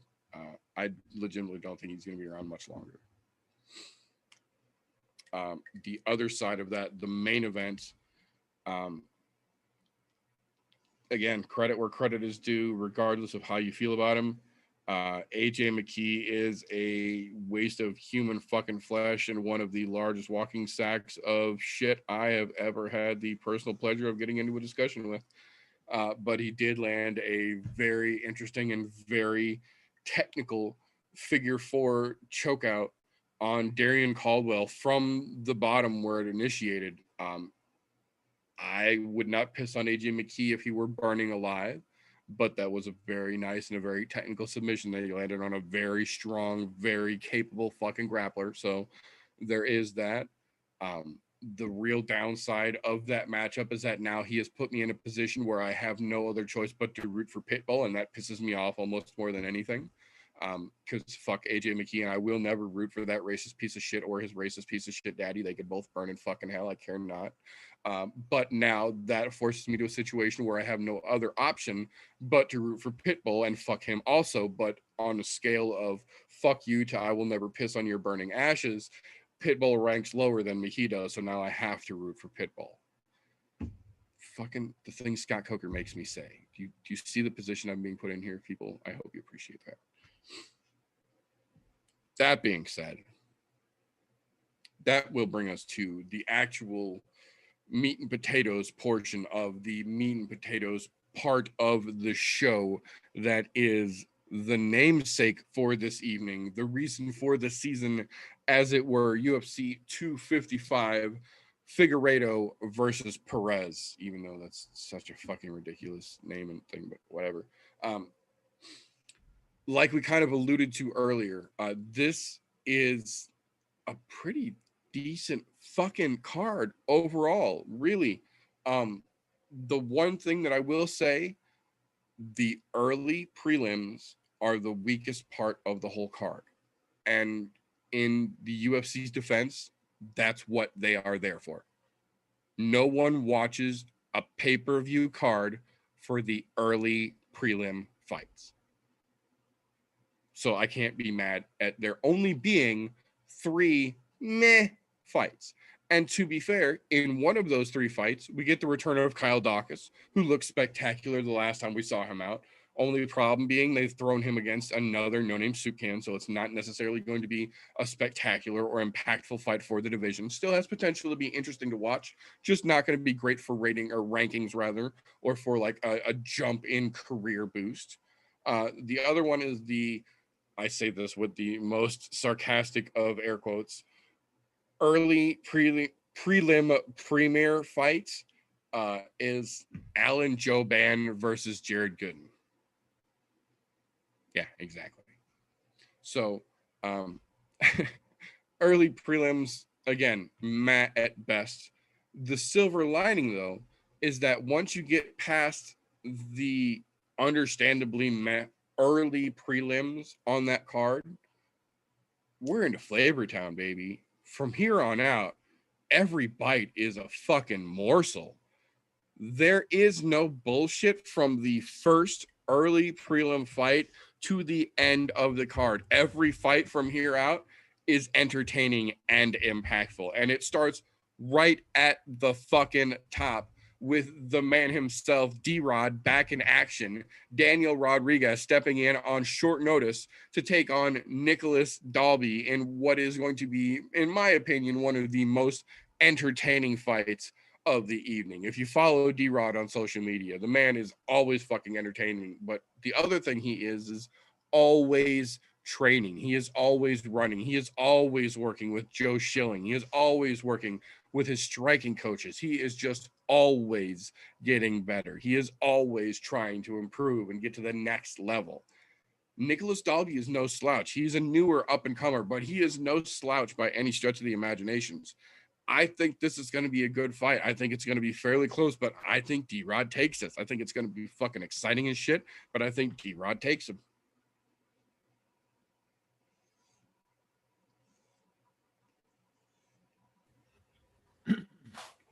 I mean, the only thing we can say about Dalby is the last time we saw him, he got bashed by Ronson, but now we know why. Right. So, I mean, this is kind of a fresh slate for both guys as far as I'm concerned. And I think it's gonna be wildly entertaining. I think is a good way. I think it's a good way to call it. Both dudes love to stand and swing. So I think it's just, I think Dalby's got probably a little bit better. Maybe he has a little bit better clinch game, but who knows? Who knows? I'll go with you though. I think this is probably D-Rod's fight to lose. Yeah, but no matter what, it should be a ton of fun. Yeah. Get us kicked off in the right way. Right.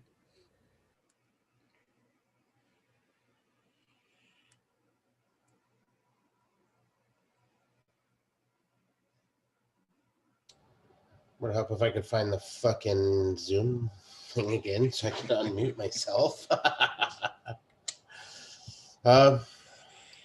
It's not a bad fight to start the card out. You got a couple guys who are still, in my opinion, have a lot of work ahead of them. Not because they've made it this far, but because, to be honest, both of them are pretty fucking sloppy right now. So I think it's just going to be who's got the who's shored up the holes in their game the best. Although those holes are pretty fucking massive, so it's whoever can get their holes the tightest is what I'll say. But it'll be an interesting way to start it out. I mean, I would have to give it to D-Rod, though. I think he takes the W on this one.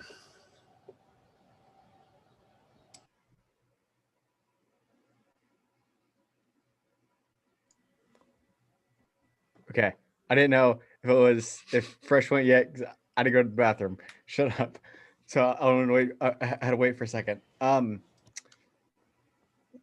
So for me on this, Nicholas Dalby's always been a little bit lackluster at best.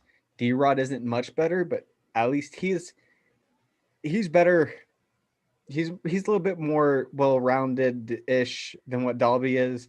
He's a lot better on his feet and a little bit more comfortable taking somebody down to the ground and setting a game plan and keeping his game plan in place on the ground. On this, I'm going to take old D-Rod. My only thing is, can there be like originality? Because there's A-Rod, D-Rod, J-Rod. Like, can you I mean, to stop? be fair, his name's Daniel Rodriguez. But like, bro, like it's too played out. I'm not saying it's the most original. I'm just saying it's not much of a leap. It's and to be fair, I say it all the time. It's still better than beef in 27-8 overtime. Yeah. We talked about that last week too. So yeah. But I think it's D-Rod's gonna pull this one away because Nicholas Dalby, he's just too sloppy. He's just a little bit too sloppy for me to put my money on him for that fight. I agree. And I mean, anybody who trains regularly, and he does, anybody who trains regularly with both Joe Schilling and Cowboy Cerrone, you know there's a bar that those two alone hold a standard to. And we've seen training partners roll through both of those squads. For you to be there and stay there with both of those guys for as long as he has at this point, you know there's something. You know there's something that both of those guys see. I'm inclined to lean with their judgment. So I agree. I think D-Rod's going to make it real fucking interesting. I think it's going to be a great fight to get this fucking card rolling. From there, we roll into the first ladies fight of the evening, a very potentially interesting matchup as well here. Antonina Shevchenko versus Ariana Lipsky, the lesser ranked of the two Shevchenko sisters for the time being, trying to make her climb up the rankings more established. Lipsky being a very, very prominent newcomer into the ladies' side of the house, trying to stop that progression and steal that thunder, as it were. I think this is another one where it's gonna be a close fight. This isn't a situation where either lady, I feel, can really run away with it here. But based off what we've seen from both of them here, I'm just inclined to believe that Antonina has got a little bit better well-roundedness anywhere this fight could potentially go. Not that she's particularly better in any one area. I think that just overall the training that her and her sister do that you can watch almost every minute of is just a little bit better, a little bit higher level than what we've seen from Lipsky so far. Again, I think much like the first fight, I think it's going to be very interesting. I think it's going to be close and it's going to be fun, but I think this is the first of the pair of Shevchenko winners that I think we're going to see Saturday night. I think Antonina's going to kick it off with a W. I'm going the other way. I think Lipsky's got her.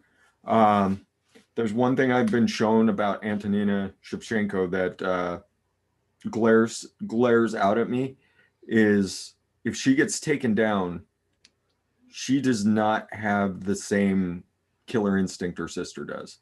Not off her back for sure, yeah. Off her back. Lipsky kind of specializes in taking people down and working them. So all it's going to take is, I mean, obviously Antonina has puncher's chance, but if she gets taken down or pushed against that cage, she's shown that she's not the killer her sister is, unfortunately. Whereas Lipsky is, she'll work you on the ground. I mean, I don't know. I think it's going to be a fun fight, but if this goes to the ground at all, which I think it will fairly quickly into the fight go to the ground. I think this is Lipsky's fight. I don't necessarily know that Lipsky knows how to finish someone on the ground like that. Yeah. Especially someone with the theoretical skills of Shevchenko. So, I mean, I think there'll be probably a lot of groundwork. I think it'd be, if you enjoy that type of fight, which I happen to do and enjoy people working each other on the ground. I think it'll still be a fun fight, but I'm going with Lipsky on this one. Honestly, I'm a little bit torn. I'm excited that this is going to be the first ever UFC card with sisters fighting on the card, which is awesome. However, the Antonina that we have seen is hot and cold. She wins a fight, she loses a fight, she wins a fight, she loses a fight.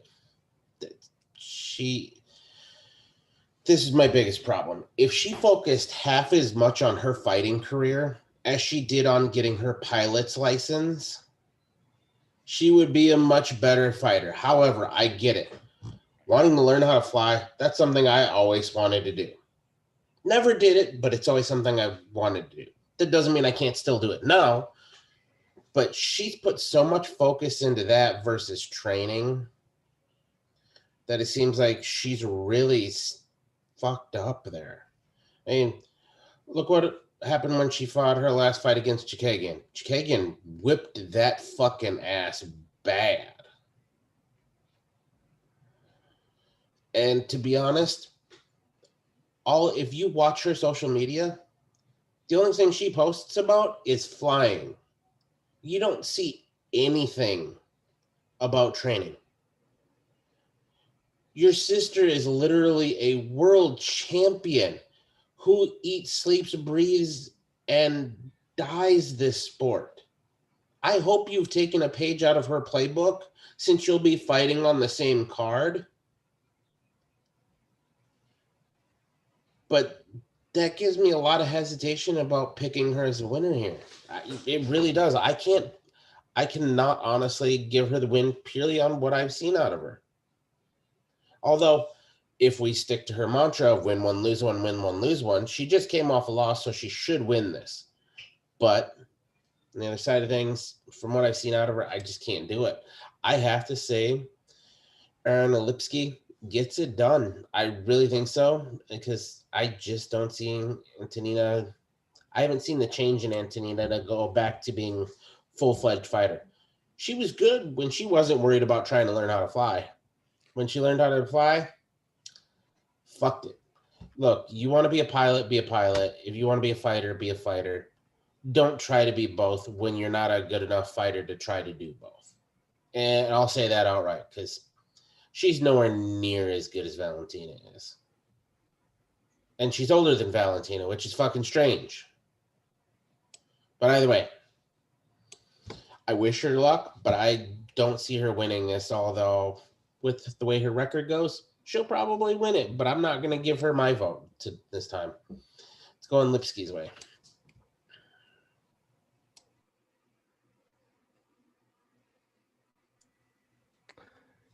So I honestly think that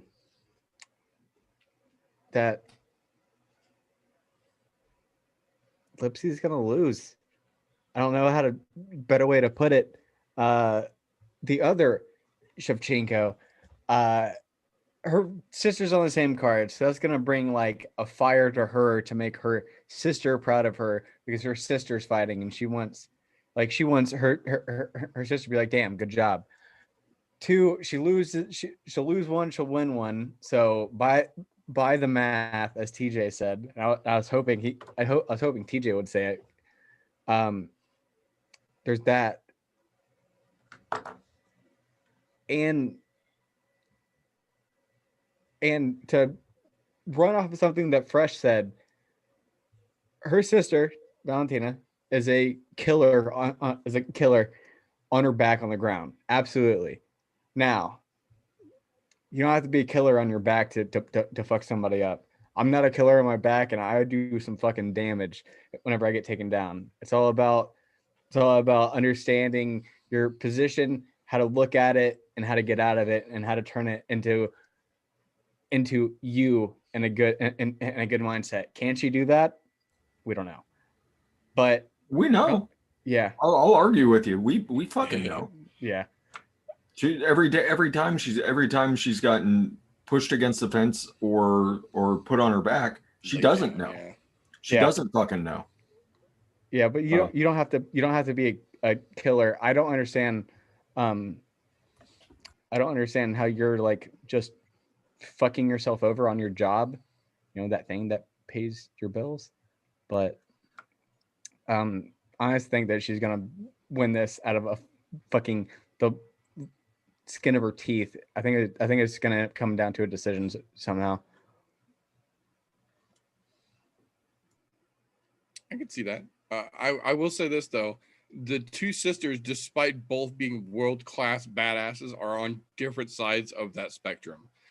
Valentina is the world-class badass on the MMA side of the house, whereas Antonina is the world-class badass on the kickboxing side of the house, which is part of the reason why when she gets put on her back, she tends to freak the fuck out a little bit and not be able to compensate as much. Whereas if you can get Valentina to her back, she gives just as little of a fuck as if she was standing up and standing right in front of you. She doesn't give a shit either way.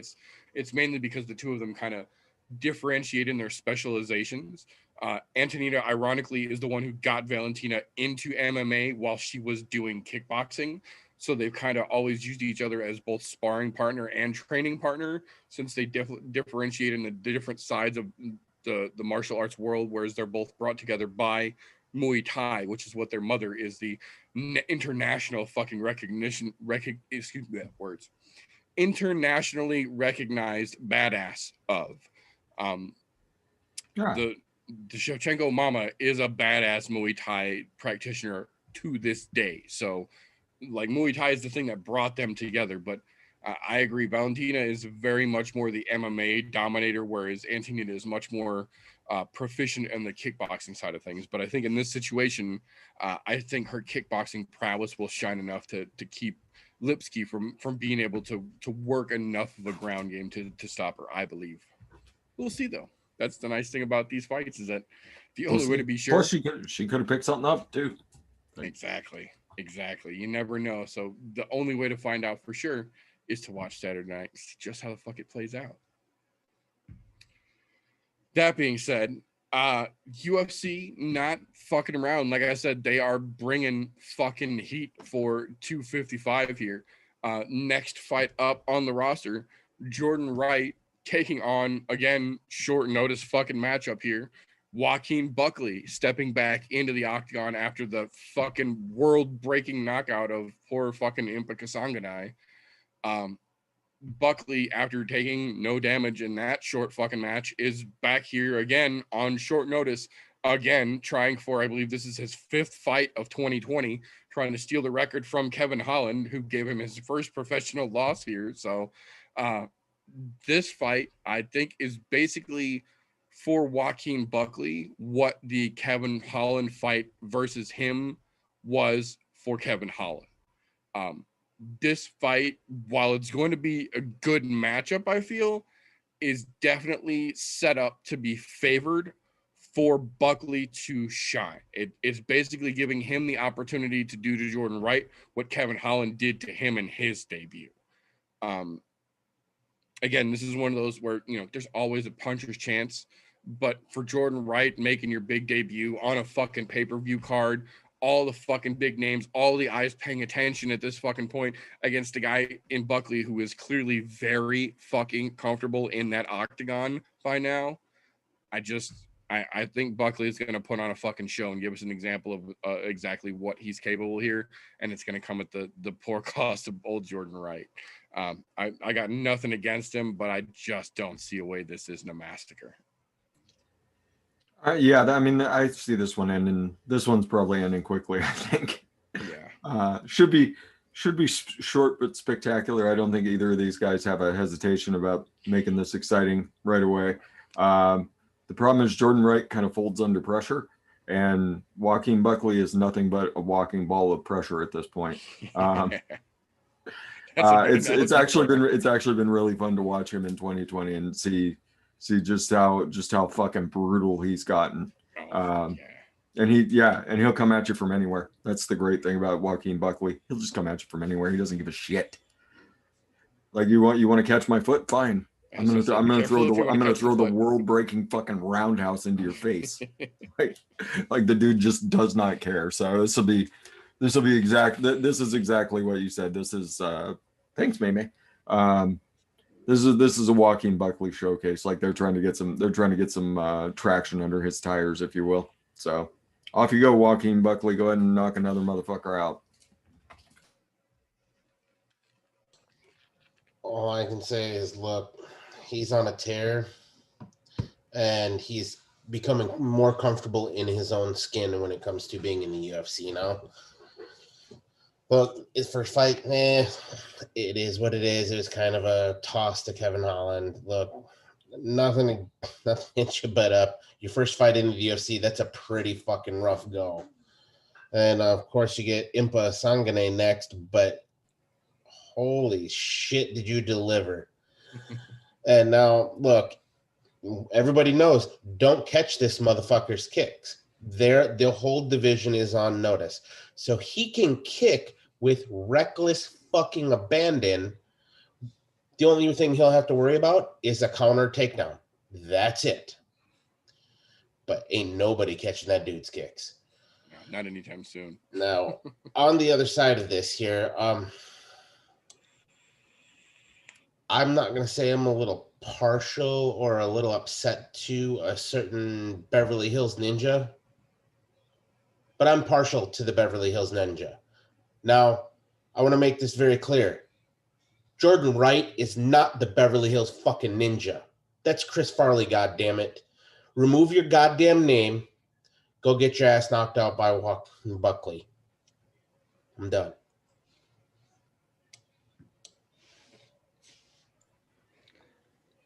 So this is really easy. Over the fucking year of 2020, the savagery that Buckley has done,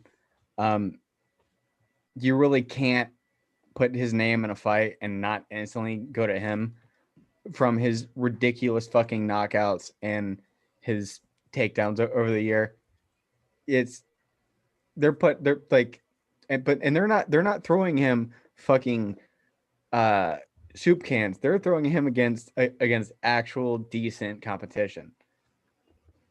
And he is just blasting through every person, fucking steamrolling his way up to the goddamn top. I'm gonna love him having a number by his fucking name, because that man is winning this fight in a fucking ridiculous fashion. Honestly, I kind of hope, and again, I got nothing against Jordan Wright whatsoever, but there's kind of a little piece of me that hopes that Joaquin Buckley just fucking finishes him quickly and cleanly, and then calls out Kevin Holland. Run that back now that Buckley clearly has his feet underneath him, and we've seen what he is capable of, and we've seen Kevin Holland have a couple fights since then and kind of be a bit of a flash in the pan since that fucking stoppage of Buckley. So I think if Buckley can get past Jordan Wright here in a nice, reasonable fashion, I think calling Holland back out to run that one back before he starts getting up into the rankings to kind of springboard that getting your first loss back right away and show what you've grown since then would be fucking just perfect. And I think it's plausible at this point. And the great thing is, knowing the two of them, that fight could happen next week. Yeah, exactly. We could see that before the end of 2020 still. Oh man, I don't know. I think it's going to be a good one, but I can't see anywhere Jordan Wright has an edge of just not getting completely fucking slaughtered in this one. We'll see though. We'll see.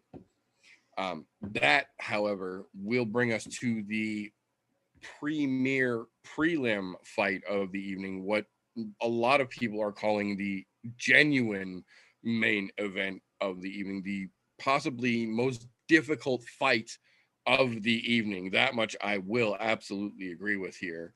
The battle of the Brandons. Brandon Moreno versus Brandon Royval for the legitimate number one contender status in the division. This is one of the only fights that I thought could have been put on the main card as opposed to on the prelims, but being the quote unquote premier prelim fight, the fight before the actual pay-per-view event starts, the last one you can see without having to actually pay, this is the crack cocaine of the UFC. They are giving you exactly what they need to get you itching and scratching and fiending, because this might be the most exciting fight on the whole goddamn card. I'm telling you right fucking now. If this fight does not get performance of the night bonus for one of the two of these gentlemen knocking or submitting the other one completely into fucking oblivion, this has potential for the fight of the night on it right fucking here, more than any other fight on this card, in my opinion, more than either of the two title defenses we will talk about in just a little bit. Moreno versus Royval is, in my opinion, the legitimate watch or don't watch the card fight. This is going to be more exciting, in my opinion. There is more potential in the stylistic matchup of these two fucking dynamos than both of the championship fights that we are going to see to close this card out. Brandon Moreno and Brandon Royval are both so fucking fast and both so technical at the same time. It is like watching the next iteration of Demetrius Johnson, in my opinion. Both of these guys can do everything from everywhere and are lightning fast at doing it. They both have big time fucking power for little guys. They are both incredibly quick. They are both incredibly agile in their movements. They are well-rounded enough to see and adjust to things in the fights. This one is going to be fucking spectacular. For whatever reason, Royval to me seems like he has just that iota more than Moreno does. And I have nothing against Moreno. I enjoy the ever-living fuck out of that young man's fights. And I'm telling you right now, he's going to be a problem for years to come, regardless of how this fight ends. Moreno's not going anywhere anytime soon.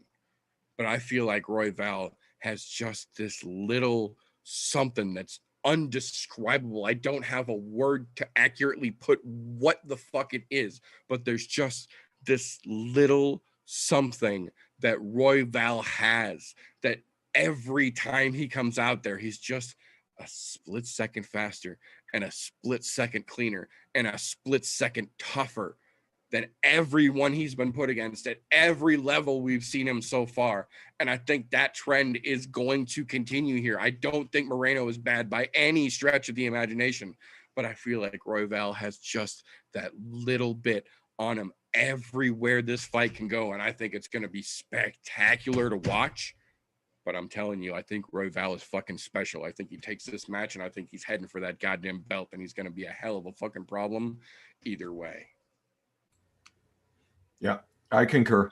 The word you're looking for Royval is crazy. He's just got that ounce of fucking crazy. And that nobody, yeah, like he's fought some crazy dudes before. I said one time against Brandon Royval, and he went out there and had performance of the night, and it was just fucking ridiculous what he did. He's a ridiculous fighter. So's Moreno though. I just chuckled just thinking about this fight. This is gonna be so fucking good. Like anybody, like if you catch one fight this weekend, this is probably the one you should catch, because these two are gonna go fucking crazy. But I think Royval's got just that ounce of crazy more. And there's just something about the dude. There's just something about the dude that screams that this guy is gonna be like a really, really big fucking problem in this division. And I have to go with Royval. Like I bet against him once, and he made me look fucking stupid. So never again until he's done. Until I start seeing him take that downward track, then I'll start betting against again. Until then, Royval.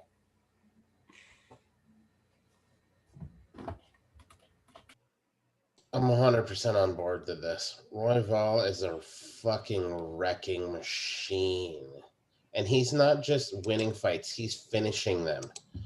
And look, at flyweight, that's fucking impressive. You don't see a lot of finishes at flyweight. Those little motherfuckers usually take a lot of damage and keep on ticking. Royval is submitting people. He's knocking people out. I mean, he did knock the mullet off of one of my favorite fucking mullets in the UFC. So just want to put that out there. Right. And don't get me wrong, Brandon Moreno, no slouch at all by any means. He's had quite a few fights in the UFC, but he's been around for a while too. I mean, you gotta think he's fought guys like Sergio Pettis when Sergio was still here, and Sergio's been out for fucking over a year now. I mean, he goes back to what, 2016, I think or 17 when he came into the UFC. So he's been around quite a bit longer than Royval, but Royval's been way more fucking just dominant. Fast track, yeah. Moreno's been he's been solid. I'll say that he's been solid, but he hasn't had the same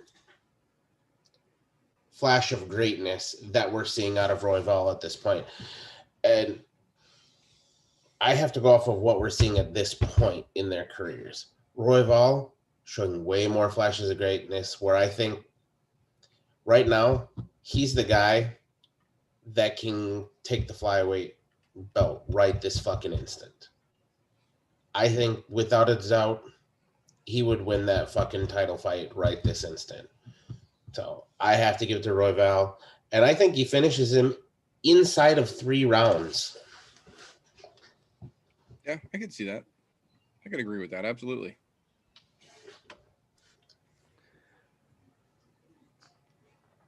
Royval is just he's just been fucking ridiculous. His fucking movements are smooth as shit.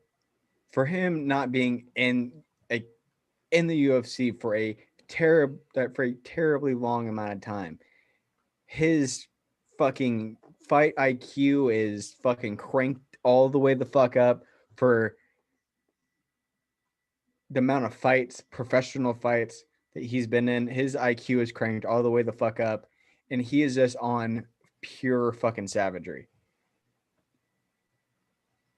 And I would absolutely agree with TJ saying that he would win that flyweight belt right here, right now, today. He absolutely would, with no fucking question. Like Royval is just a lot more smooth. He's extremely heavy on his pressure, and he's just aggressive as shit. I honestly think Royval is going to get a knockout mid to late second round. Interesting. I think the only part of that that I don't agree with is I don't think, as much as I like him, I don't know that Royval could beat Figueiredo right now. I do think that he deserves to be in that fight a lot more than Alex Perez does, seeing as how he's ranked number 4 and doesn't have a notable win that would put him in that real title contention, other than the short notice status of fuckboy Mckee dropping out. I do absolutely think that Royval should have been in there instead of Perez, but I don't know if Royval has what it takes to beat Figueiredo, though. But that's a fight I would be way more excited to see than Perez versus Figueiredo. I will say that. That being said, though, that will bring us into the meat and potatoes part of the meat and potatoes section in this meat and potatoes portion of the show here, the main card of UFC 255. And like I said, they are not fucking around with this. From that prelim all the way through, every fight on this card has something to offer, and they are not giving any exception to the first match opening the main card itself here. Mauricio Shogun Hua versus Paul the Bear Jew Craig. This is a fucking spectacular matchup to open any fucking card with. Pay-per-view, that much more so, in my opinion. I love both of these guys. I fucking love Paul Craig. I absolutely love watching Paul Craig do what he does, and he is very, very good at what he does. Problem is, he has a tendency to be just a little bit sloppy sometimes, and in this game, at this level, against this type of competition, that little bit of sloppy we have seen end up in big, oh shit kind of moments. The lucky thing for him in this situation is that he's facing a guy in Shogun that even in fights that he wins, he comes out of looking like he got beat with a wood chipper. He looks like someone tried to Fargo him and he managed to fend it off, but not before getting a little bit of road rash, if you know what I mean. Even in the ones where he comes out on top. In the judging that we have seen lately, damage has absolutely been more of a factor, and Shogun always wears it more. This is a fairly level enough competition between these two that I feel there is a valid potential for this to go to the judges. And when you look at a situation where you are strongly likely to go to a judge's decision against a guy who wears damage, even in good fights, very easily and very noticeably, it kind of gives you the impression that Paul Craig has at least a game plan perception going in on how he could take this. The problem is, I have learned through several painful mistakes that you cannot bet against crafty old bastards in 2020, so I'm giving this to Shogun.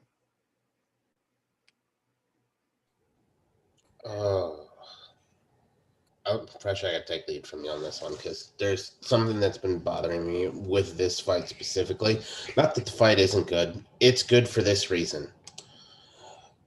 One, you have a legend and Mauricio Shogun Hua.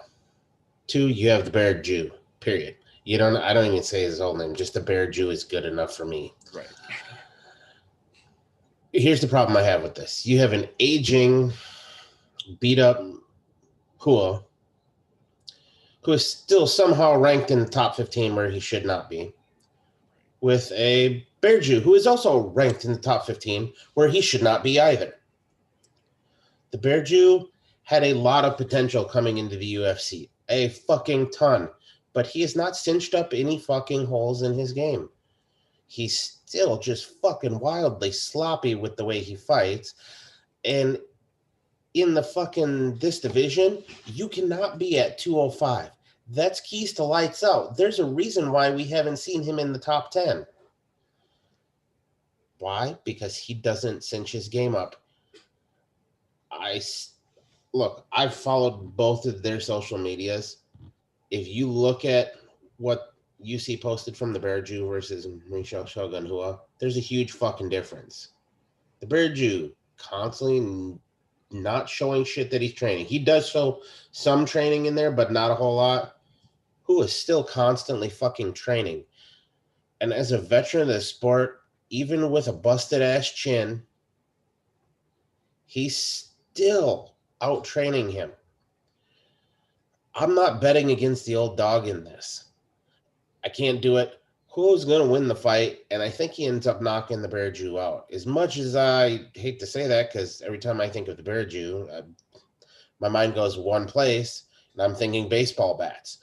But in this case, the Bear Jew doesn't get it done here. He's going to end up sleeping because he doesn't seem to be taking the UFC as seriously as he needs to be. And maybe I'm wrong there, but it just seems he hasn't shored his game up enough to stay here much longer. At the run that he's on right now, I just don't see him fucking staying in the UFC much longer. Don't get me wrong. He did win his last fight via first round submission. However, it was against a fucking no-namer. And I mean, the only one good thing that does come out of this fight is we finally get to see who wins in the draw. Because, I mean, they did draw the last time they fucking fought in 2019. So we'll see what happens, but I think Hua gets it done. Yeah, there's two things that can happen here. The Bear Jew can either have tightened his striking up, or he's gonna get ground into the fucking ground. Like Hua will just, he'll grind him out. Like crafty old bastard style that we've seen over and over again in 2020. Like you can't let the crafty old bastards get a hold of you. I don't think it's a knockout. I guess this might go to ugly decision. But I'm betting on Shogun. I don't think the Bear Jew has tightened his striking up enough to legitimately take somebody like Shogun Hua out. So, and Shogun, he's as smart as he ever was. He may not be able to do the things athletically that he used to be able to do, but he's as smart as he ever was. And there's a big fucking hole in the Bear Jew's game, and right now I think it's just about Shogun sized. So.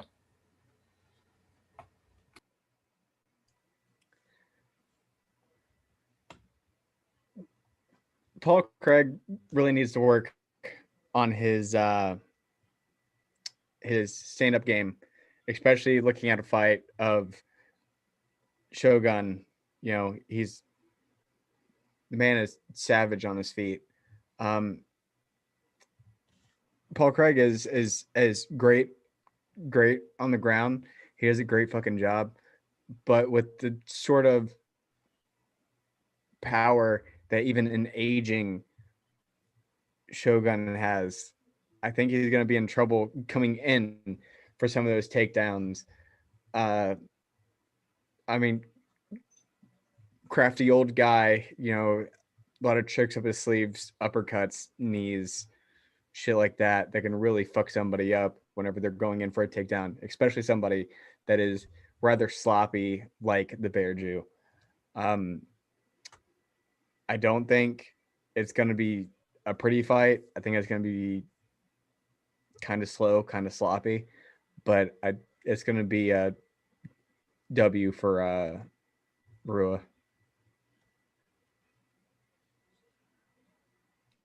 I agree, and it sucks because, like TJ said, a lot of us here have been fans of the Bear Jews for a hot minute here. We follow both of these guys for a while here, but for whatever reason, it just feels like Paul Craig almost decided when he got to the UFC that he's good where he's at.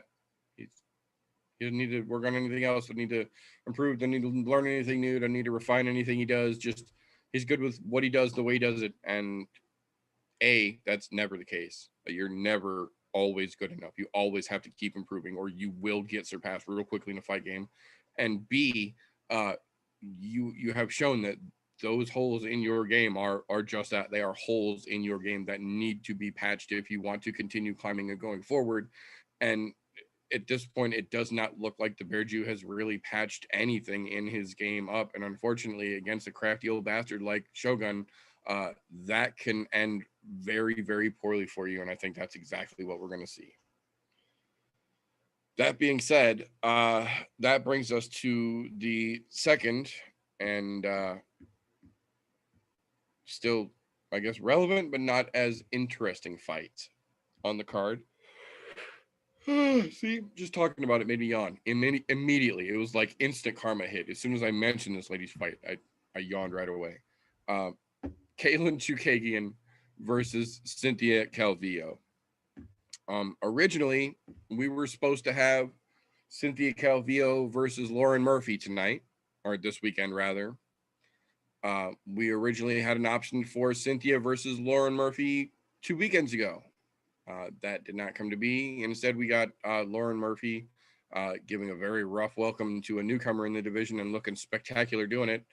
And then shortly after, they announced that we would get this match, Caitlyn Chukagian against Cynthia Calvillo. This is another one of those where it very much feels like the UFC is openly and almost defiantly giving Lauren Murphy the finger.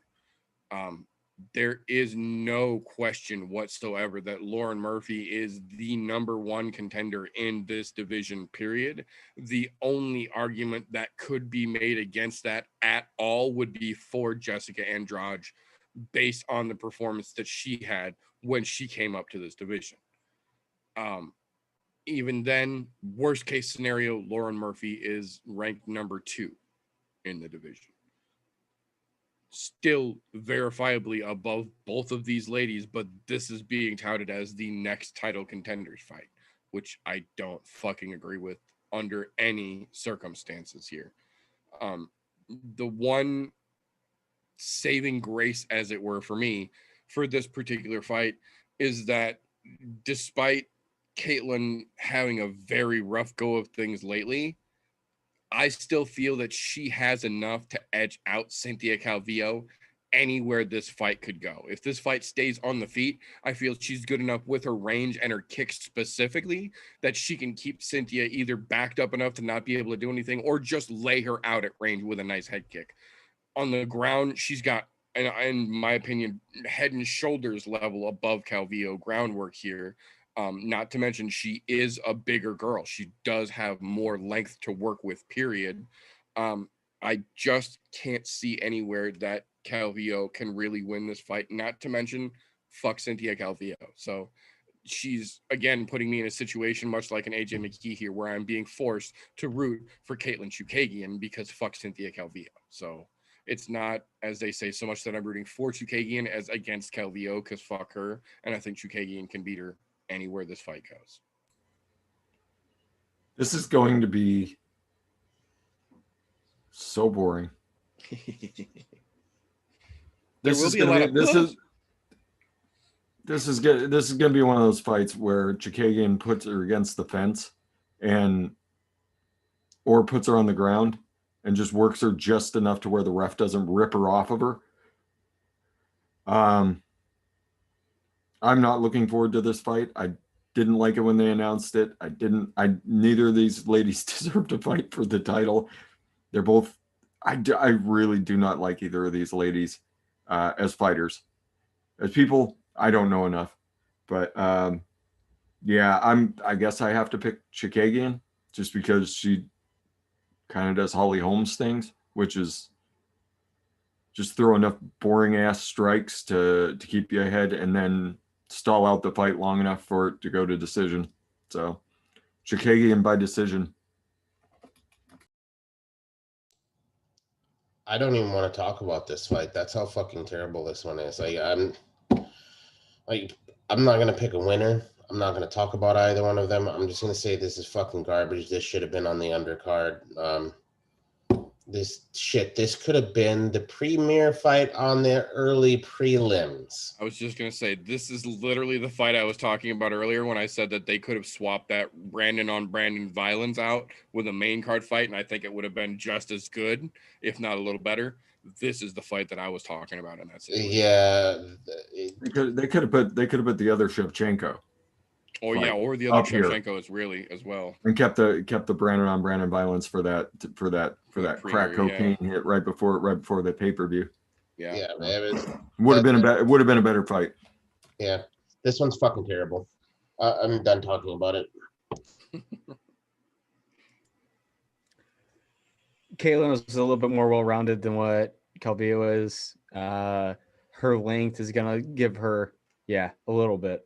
Keyword there. A little bit more well-rounded than Calvillo. Her length is really going to play in her favor. If Calvillo gets her down to the ground, it's going to be really hard to do a lot of things with Chukagian's reach. And Chukagian is going to get her down to the ground and then wet blanket Dagestani wrestle fuck the shit out of Calvillo. And points, I see this as being a decision victory for Chukagian. I agree. I don't think it's going to be exciting or fun. So fuck that fight. We'll move on. That will bring us to the people's co-main event, as it were, the co-main event Eve fight in that situation here. Third to last fight. This one, another fight that almost wasn't and then was and now is again, but with a different startup kit. We originally were going to be seeing Robbie Lawler versus Mike Perry in this particular setup. But again, unfortunately, due to injuries, we ended up with a very different match. But in my opinion, a still very appealing match that we've got here. Now we end up with Mike Perry with, again, no team and no corner versus Tim the Dirty Bird Means. So this is, again, another very interesting matchup here where we have got a Mike Perry who has had all the time to train, but no facility or crew to train with. So he's doing his own thing, which we've seen does have an undeniable small hue of workability in there. He doesn't look completely terrible when he's on his own, but he very much looks like an unguided missile. Like, you can tell that he just doesn't have the direction he needed coming from a corner the last time we saw him pull this shit. Now you're going to try and pull this shit against the Dirty Bird, one of the nastiest elbow practitioners in all of mixed martial arts. This is a bad place to be without direction. It's not a good place to be going in there against Robbie Lawler, but I feel like given the two options, he stood a better chance directionless against Robbie Lawler than he will against Tim Means. I feel like this is almost a worst fight for him based on how he's doing things. Not that I'm ever necessarily rooting for Mike Perry, but I'm not necessarily ever really rooting against him either. He's just Mike Perry, so he's Mike Perry. But in this situation, I just don't think his Mike Perry-ness is going to be enough to get him past the Dirty Bird. I think that elbows are going to come in and we might see a third nose job for Mike Perry this year. All right, here's short, sweet, and to the point, and fresh. You can have it. Go for 1, it. fuck Mike Perry. 2, Tim Means wins. I'm done. I'm gonna flip the hat around on this one. Despite being an unguided missile, that's a great way to describe Mike Perry. I mean, he's the physically more powerful of the two. And the last time out, he had some rage and he took it out. He took it out, frickin' took it out Smashing Pumpkin style. Despite all his rage, he's still just a rat in a cage. And then he started talking about the tax man, which was probably one of the funniest fucking interviews of the year. So I have to go. I think Mike Perry, he's taking it out on everybody right now, every chance he gets. So he's not fighting Robbie Lawler, which I think it would have been a better fight for him. I think Tim Means definitely has a better shot at knocking him the fuck out or busting him up. But I think Mike Perry's just out of control right now, and I think he's probably going to knock him the fuck out and provide another highly entertaining interview, because that shit went on for like 10 minutes. They just cut the camera off. So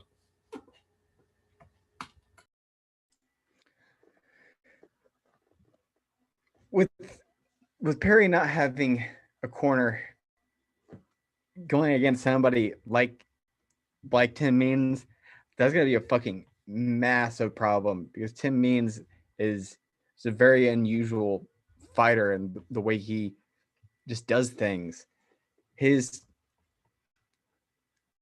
a little bit unusual. I honestly think that Means is gonna, I don't want to say knockout win. I think it's going to come down to a nasty fucking decision, because Tim Means, he can go the distance, and everybody knows Mike Perry can too. But I think Perry is he's gonna gas himself the fuck out. He's just gonna be forward pressure, just laying hate the entire first round, and really just gassed himself out. And He didn't do it last time though. That was Yeah. the thing. That's the reason that's the reason I'm picking him. Is Damn, the last time out, even without the corner, he did not gas himself the fuck out. Like he went about fucking business. And I know he says he wants to get into a camp. I know he says he says a lot of fucking things, including dropping N-bombs in a bar after he's beating people up in the bar. But yeah, you know, the dude's, like I said, the dude's completely out of fucking control right now. Yeah. Like aluminum Mike Perry, he's out of fucking control. And it's like watching a fucking train wreck. And like, where is this fucking train wreck gonna go? Yeah, no shit. Yeah. I don't know. I'm sorry to jump on you like that, RJ, but I know you're fine. You're fine. I think he's shown that he, like, the gas tank isn't the problem. It's everything up here is the fucking problem. Yeah. He's showing pure testosterone fueled savagery. But I think Tim Means has what it takes to put Perry away. That's gonna be fucking nasty though. I also don't be easy. Yeah, I was gonna say I definitely don't disagree with you that Tim Means has the ability to put him away. I just think that the dude is so fucking off the fucking boat that nobody knows what he's gonna do. He might try and eat Tim Means' face in the middle of a fight. We don't fucking know. I would not put it past him at this point. That's right in his wheelhouse of what the fuck, that it would be something he might just be like, try and like chew on his fucking cheek in the fight or something, like Tyson in his ear or something. Exactly. I mean, his first name is Mike. No fucking telling. Like Nick Divine's gonna be really happy. That's all I can say. Yeah, I'm 100% confident about that as well. I just want to sum this up in 2 words or 3. Fuck Mike Perry. There's also that. That, however, will bring us to the truffle-coated potato plate that is the co-main event of the evening for UFC 255.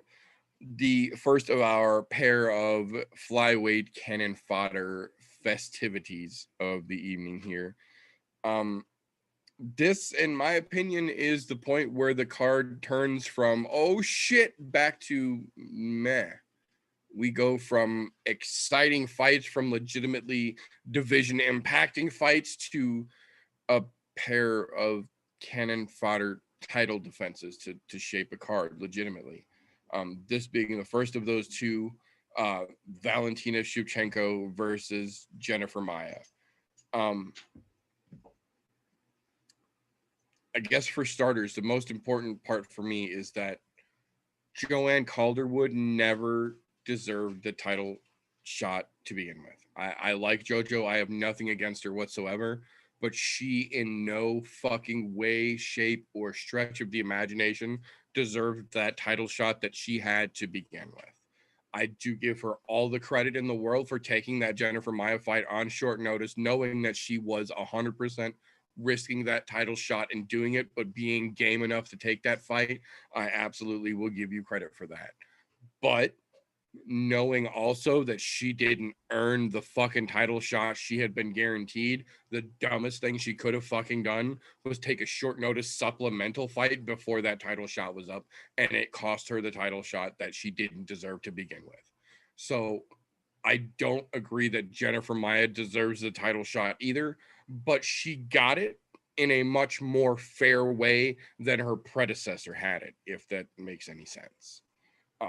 She earned it from someone who had it, which is more than JoJo did. JoJo was literally gifted a title shot without having to work for it, nearly as difficult as Jennifer Maia did. That being said, I have absolutely nothing against Jennifer Maia. I have rooted for her very vehemently several times on this show, and will continue to do so when I get the opportunity to do such a thing. This is not one of those moments, though.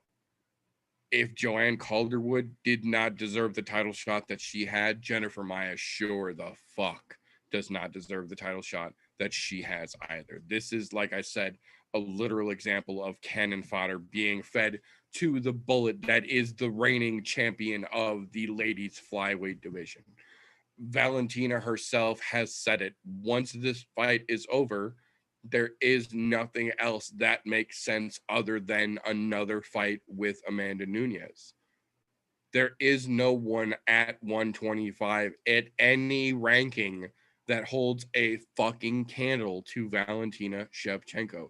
None. Period. No one. Not a fucking single name on the goddamn roster. None. Period. The only challenge left for her at this point is to go back after Amanda. And I don't give a fuck what anyone says. I am in that stubborn fucking camp of I saw both of the other fucking fights live when they happened and do not agree one fucking iota that Amanda won either of them.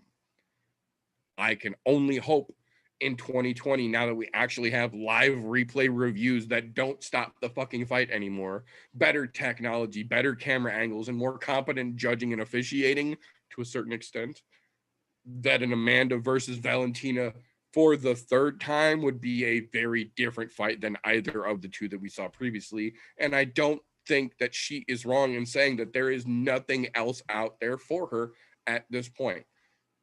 To be fair, Jennifer always has the 1 in a million puncher's chance. Every round starts on the feet, and she could catch Valentina with something obscure. But we have also seen that Valentina has a chin made of fucking granite, and you can put her in the wiliest fucking submission attempts, and she will smile, wriggle out, and then hurt you for putting her there. There is nowhere this fight can go that Valentina does not have a landslide's overwhelming opportunity to absolutely decimate Jennifer Maia in. The only question in this fight for me, period, is does Valentina submit her or knock her the fuck out? And that I honestly can't tell, because following Valentina's social media, she's working just as hard on getting back to her flexibility and keeping her striking crisp as she is on working her jiu-jitsu and making sure her submission attempts are smooth and dangerous. There's no question that Valentina wins this fight for me. The only question is, how does Jennifer get put to sleep? Is she getting submitted or is she getting knocked the fuck out? Because either way, the fight ends with Jennifer being woke up staring at the fucking rafters. And that's fair. I think this one ends in the second or third. That's my call on this one. I mean, I think the pick is obvious. I think it's Shevchenko. I think the first round she's going to shake a little ring rust off, and then after that it's party time. And we've seen what happens when party time happens. Like, Yeah. you punch, and Jennifer Maia will be game in this fight. I will say that she's going to be game. I don't think she'll back down from Shevchenko at all. Agreed. I think Jennifer Maia is going to put up as much of a fight as you can hope for. I think it's going to be a little bit more exciting of a fight than we're going to give it credit for. But I think in the second or third, I think Shevchenko just stops her. I agree. It's tough to tell which way the fight will go, as far as jiu-jitsu or just striking it out. I have a feeling Shevchenko probably just wants to strike it out on this one. I think she just want to kind of get her feet back under her after her injury. So, yeah, I mean, I think the obvious pick is Shevchenko, unless that 1 in a million punch happens. But I just don't see it, because Shevchenko's never shown susceptibility to those 1 in a million punches. So, off we go. Yeah, there's no other way to call this fight other than Shevchenko. Look, fucking Maia got here on a stupid fucking fluke. She doesn't deserve this fucking fight. Even after beating Calderwood, who had the fight, even though she didn't deserve it either. She was nowhere near ready for a title shot, even after beating Calderwood. That should have been okay, now you can fight another number one contender for a fight or something along those lines. However, I think she's getting knocked out. I think we're seeing a head kick. I think we're going to see a nice little dance. The knees are going to be all good to go. I mean, she's had plenty of time off. It's been, what, a fucking year now? Almost a year, yeah. And so I think she's going to be good to go. And she's going to show her younger sister why you train all the time and don't worry about flying. However, this is one thing I do want to add to this. This is not my co-main event. This is my main event of the evening. Fuck the next one. Because you look, it's still a fight, but this, in my opinion, should be the main event. Because to be honest, Shevchenko has a better draw. Period.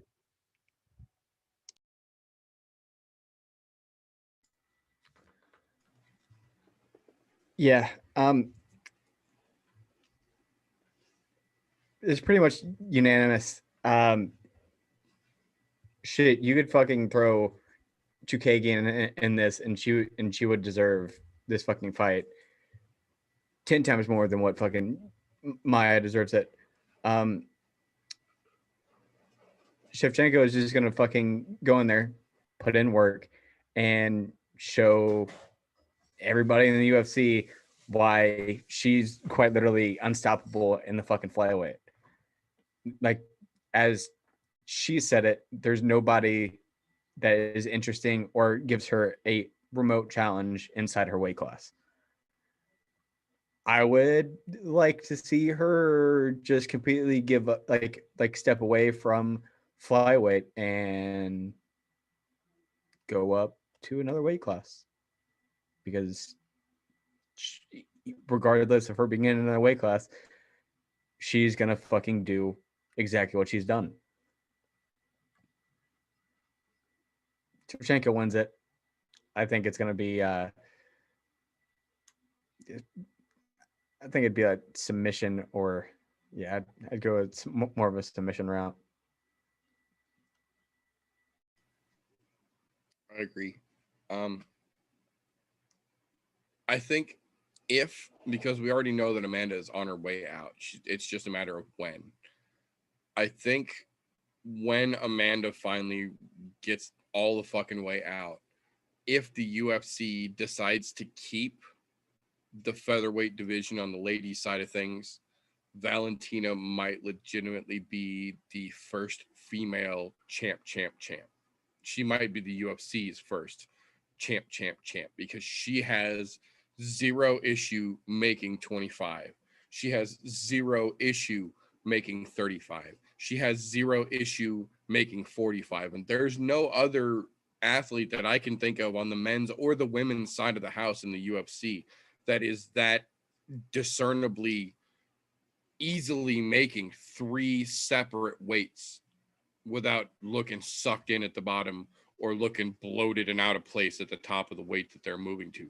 She's made all 3 weights and looked exactly the fucking same at all 3 scale settings. She might legitimately be the UFC's first triple champ here, because she also isn't going to be around for another 20 years, but she's at the top of the top. She is the pinnacle of the flyweight division because they fucked her out of the bantamweight division that she ran before Amanda got there. Essentially, she was already running bantamweight before Holly Holm, before Ronda Rousey, before Amanda Nunes were a name. Valentina Shevchenko was one of the baddest 35ers there ever was, but then she moved down to 25 when they opened that up, and 35 got crazy. They fucked her when she tried to go back up there. So maybe now it's time to finally move back up, go after that triple champ status. Because either way, I think the only fight for her next is a rematch with Amanda. The question is, are they going to do it at 35 or will they make it a 45 bout, since they've got Megan Anderson on the hook for 45? Because if they've got Megan Anderson on the hook for 45, but then Valentina beats her at 35, that takes half the shine of that 45 fight away, moves Amanda that much closer to possibly hanging him up. I don't know. It's going to get real interesting here, but I'm telling you right now, Valentina is basically the face of the ladies' side of the UFC, and she's going to be for the foreseeable future, because we know Amanda's on her way out the door, and Amanda's kryptonite is named Valentina. So I'm curious to see where we go forward here, but That being said, that will bring us to the main event of the evening, the reason for the season, the marquee name matchup for this particular episode.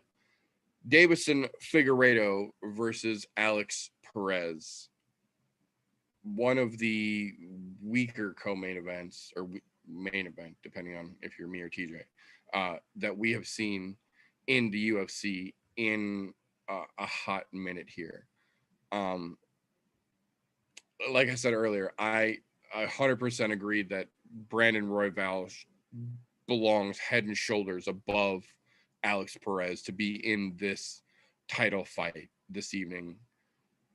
That being said, I will say Alex Perez has not looked the worst of the people they could have put in to this matchup. He is not a full-on soup can by any stretch of the imagination, but he is also not shown to be championship caliber in any situation that we have seen him in either.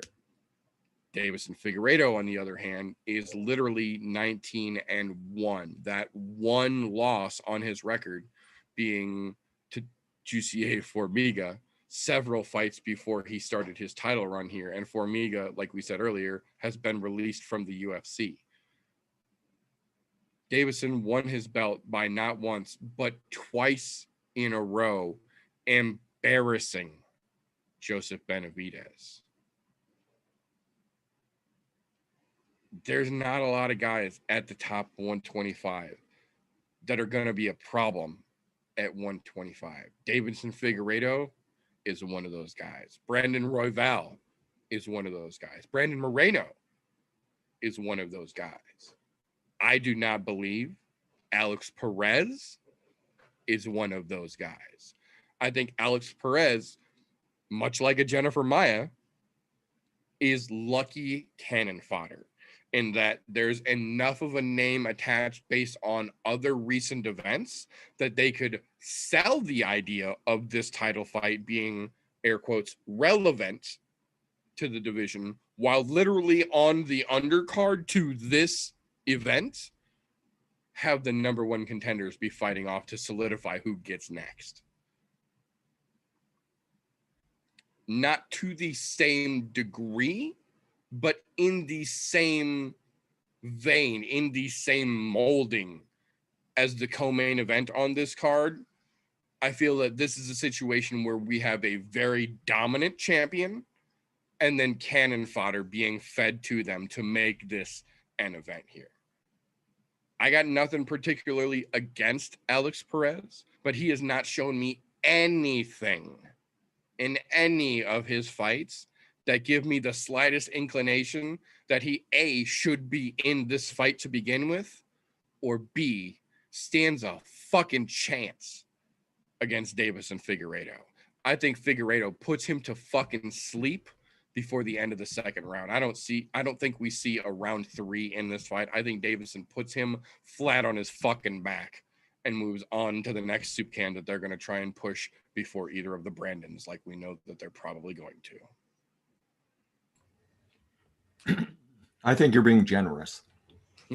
I don't think Alex Perez makes it out of the first round. He likes to move forward and he likes to put pressure on. We saw that when he fought Benavidez. Like he really liked to try and move into Benavidez's space, and he got clocked for it, and he would move back. You're fighting the dude with the most power in this division. Yes. Like it's ridiculous what he's done to people. And you move forward and try and put pressure and get into his space, you're going to catch a counter from him. When you catch that counter, you toast. You toast against Deiveson Figueiredo. So yeah, this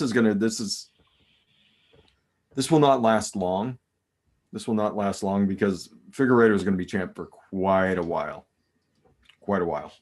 So the only thing you got to worry about is will dude somehow miss weight. He's done it once. He's missed weight once. And we called him on it then, and he still got into that fight, and he absolutely murdered Joseph Benavidez. Yes, then when it became the fight for the title, He absolutely murdered Joseph Benavidez. You're talking about a dude who was scared of the power of Joseph Benavidez. This is another level of power, my friend Alex Perez. I'm sorry. Like I said, I don't think this is making it out of the first round. So have at it, Benavidez. Get him. So you're gonna start this with hashtag Get a Figueiredo. my main event. Look, Figueiredo, fantastic. He's going to be champion for quite a while because why? They've removed a lot of the flyweights that could whip his fucking ass. Alex Perez, meh. You made it to the big show. You made it to the chance. You still got the puncher's chance in there. You don't got much more than that. Still think should not be a main event fucking fight. It should be a fucking co-main event. But, you know, I'm still angry about this whole fucked up situation. But it is what it is. Either way, Figueiredo takes it with ease. And I'm inclined to agree. I don't think we see a third round. I don't think we see it halfway into the second round. I could see it going that way. I'm inclined to think it's going to be very Valentina-esque in that he's going to play with him in the first round. But I can absolutely see him just 35, 40 seconds and being like, you know what? Fuck this. Let's just get paid and go home and knocking him the fuck out there too. So I could see that. And the other thing you got to remember is like he'll submit the shit out of you too. He will wrap your neck from anywhere. Yeah. He's a brutal fighter for being little. Yeah, he's got next level power, and that's where it's going to be fucking scary. Yeah.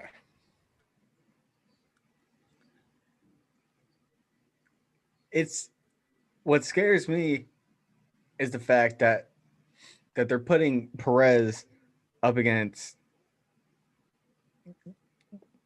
like, with no question, the strongest fucking striker in the entire division. And Perez eats the fuck out of shots. He eats them like they are fucking snacks. That's the only thing that like remotely concerns me, because this could be that holy shit fucking Chaos Williams style a minute in and then just fuck it and lights out, stiffened up like a board Perez. And I honestly think that's going to end up how it's going to go. I'm calling no more than 2 minutes into the first round, you have that fucking comatose knockout.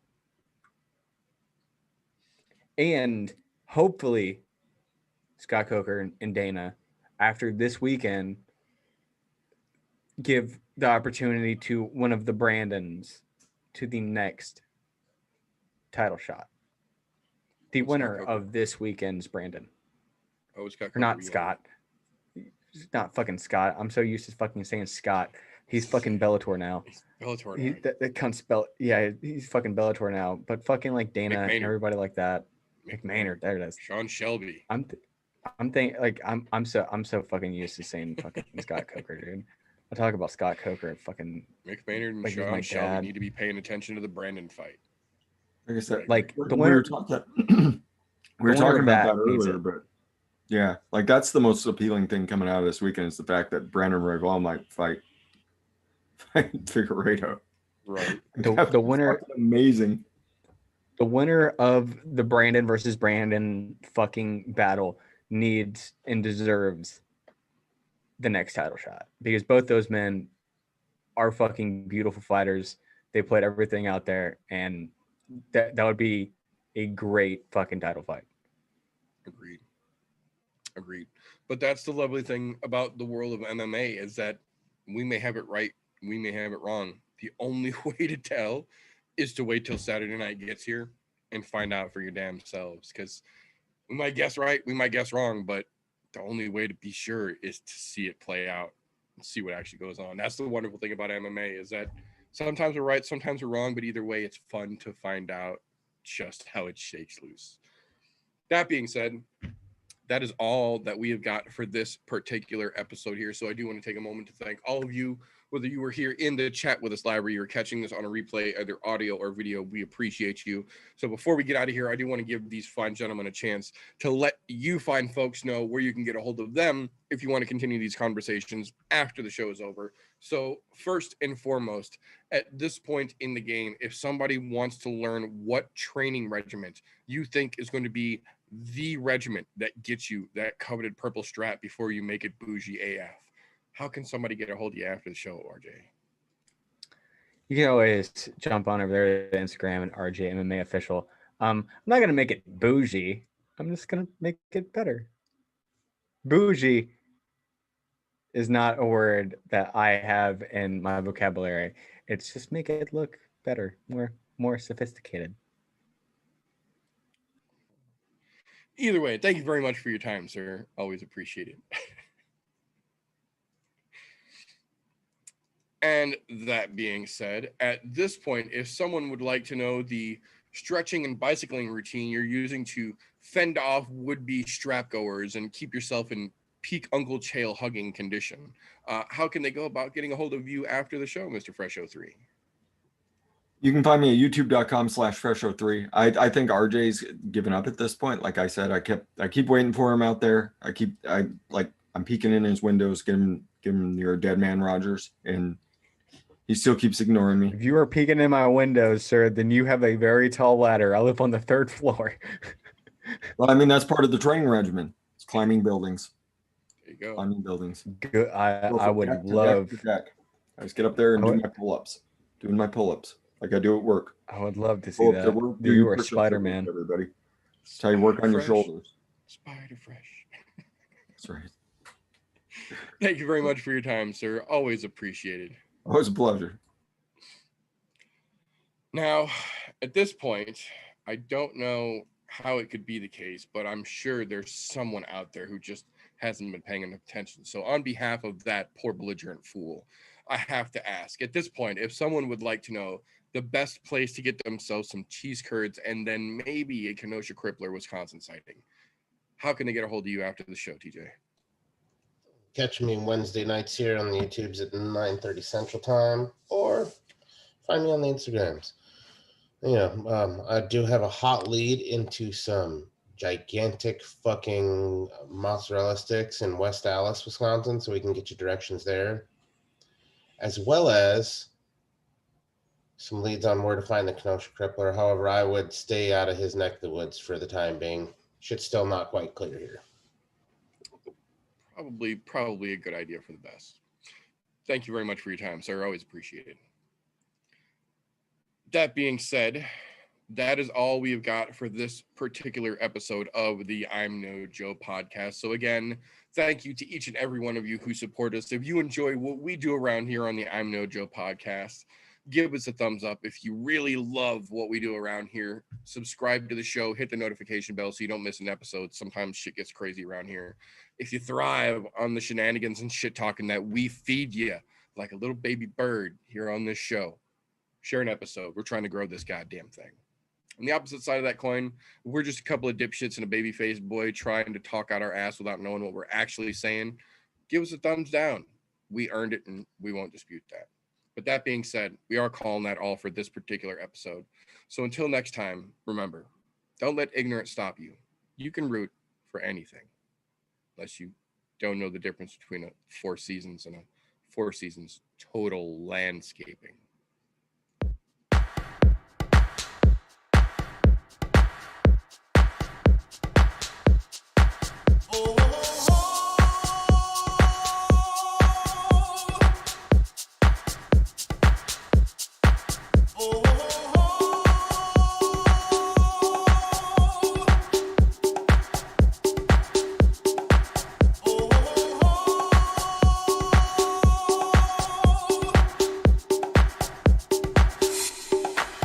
Everybody was kung fu fighting.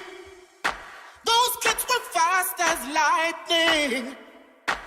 In fact, it was a little bit frightening.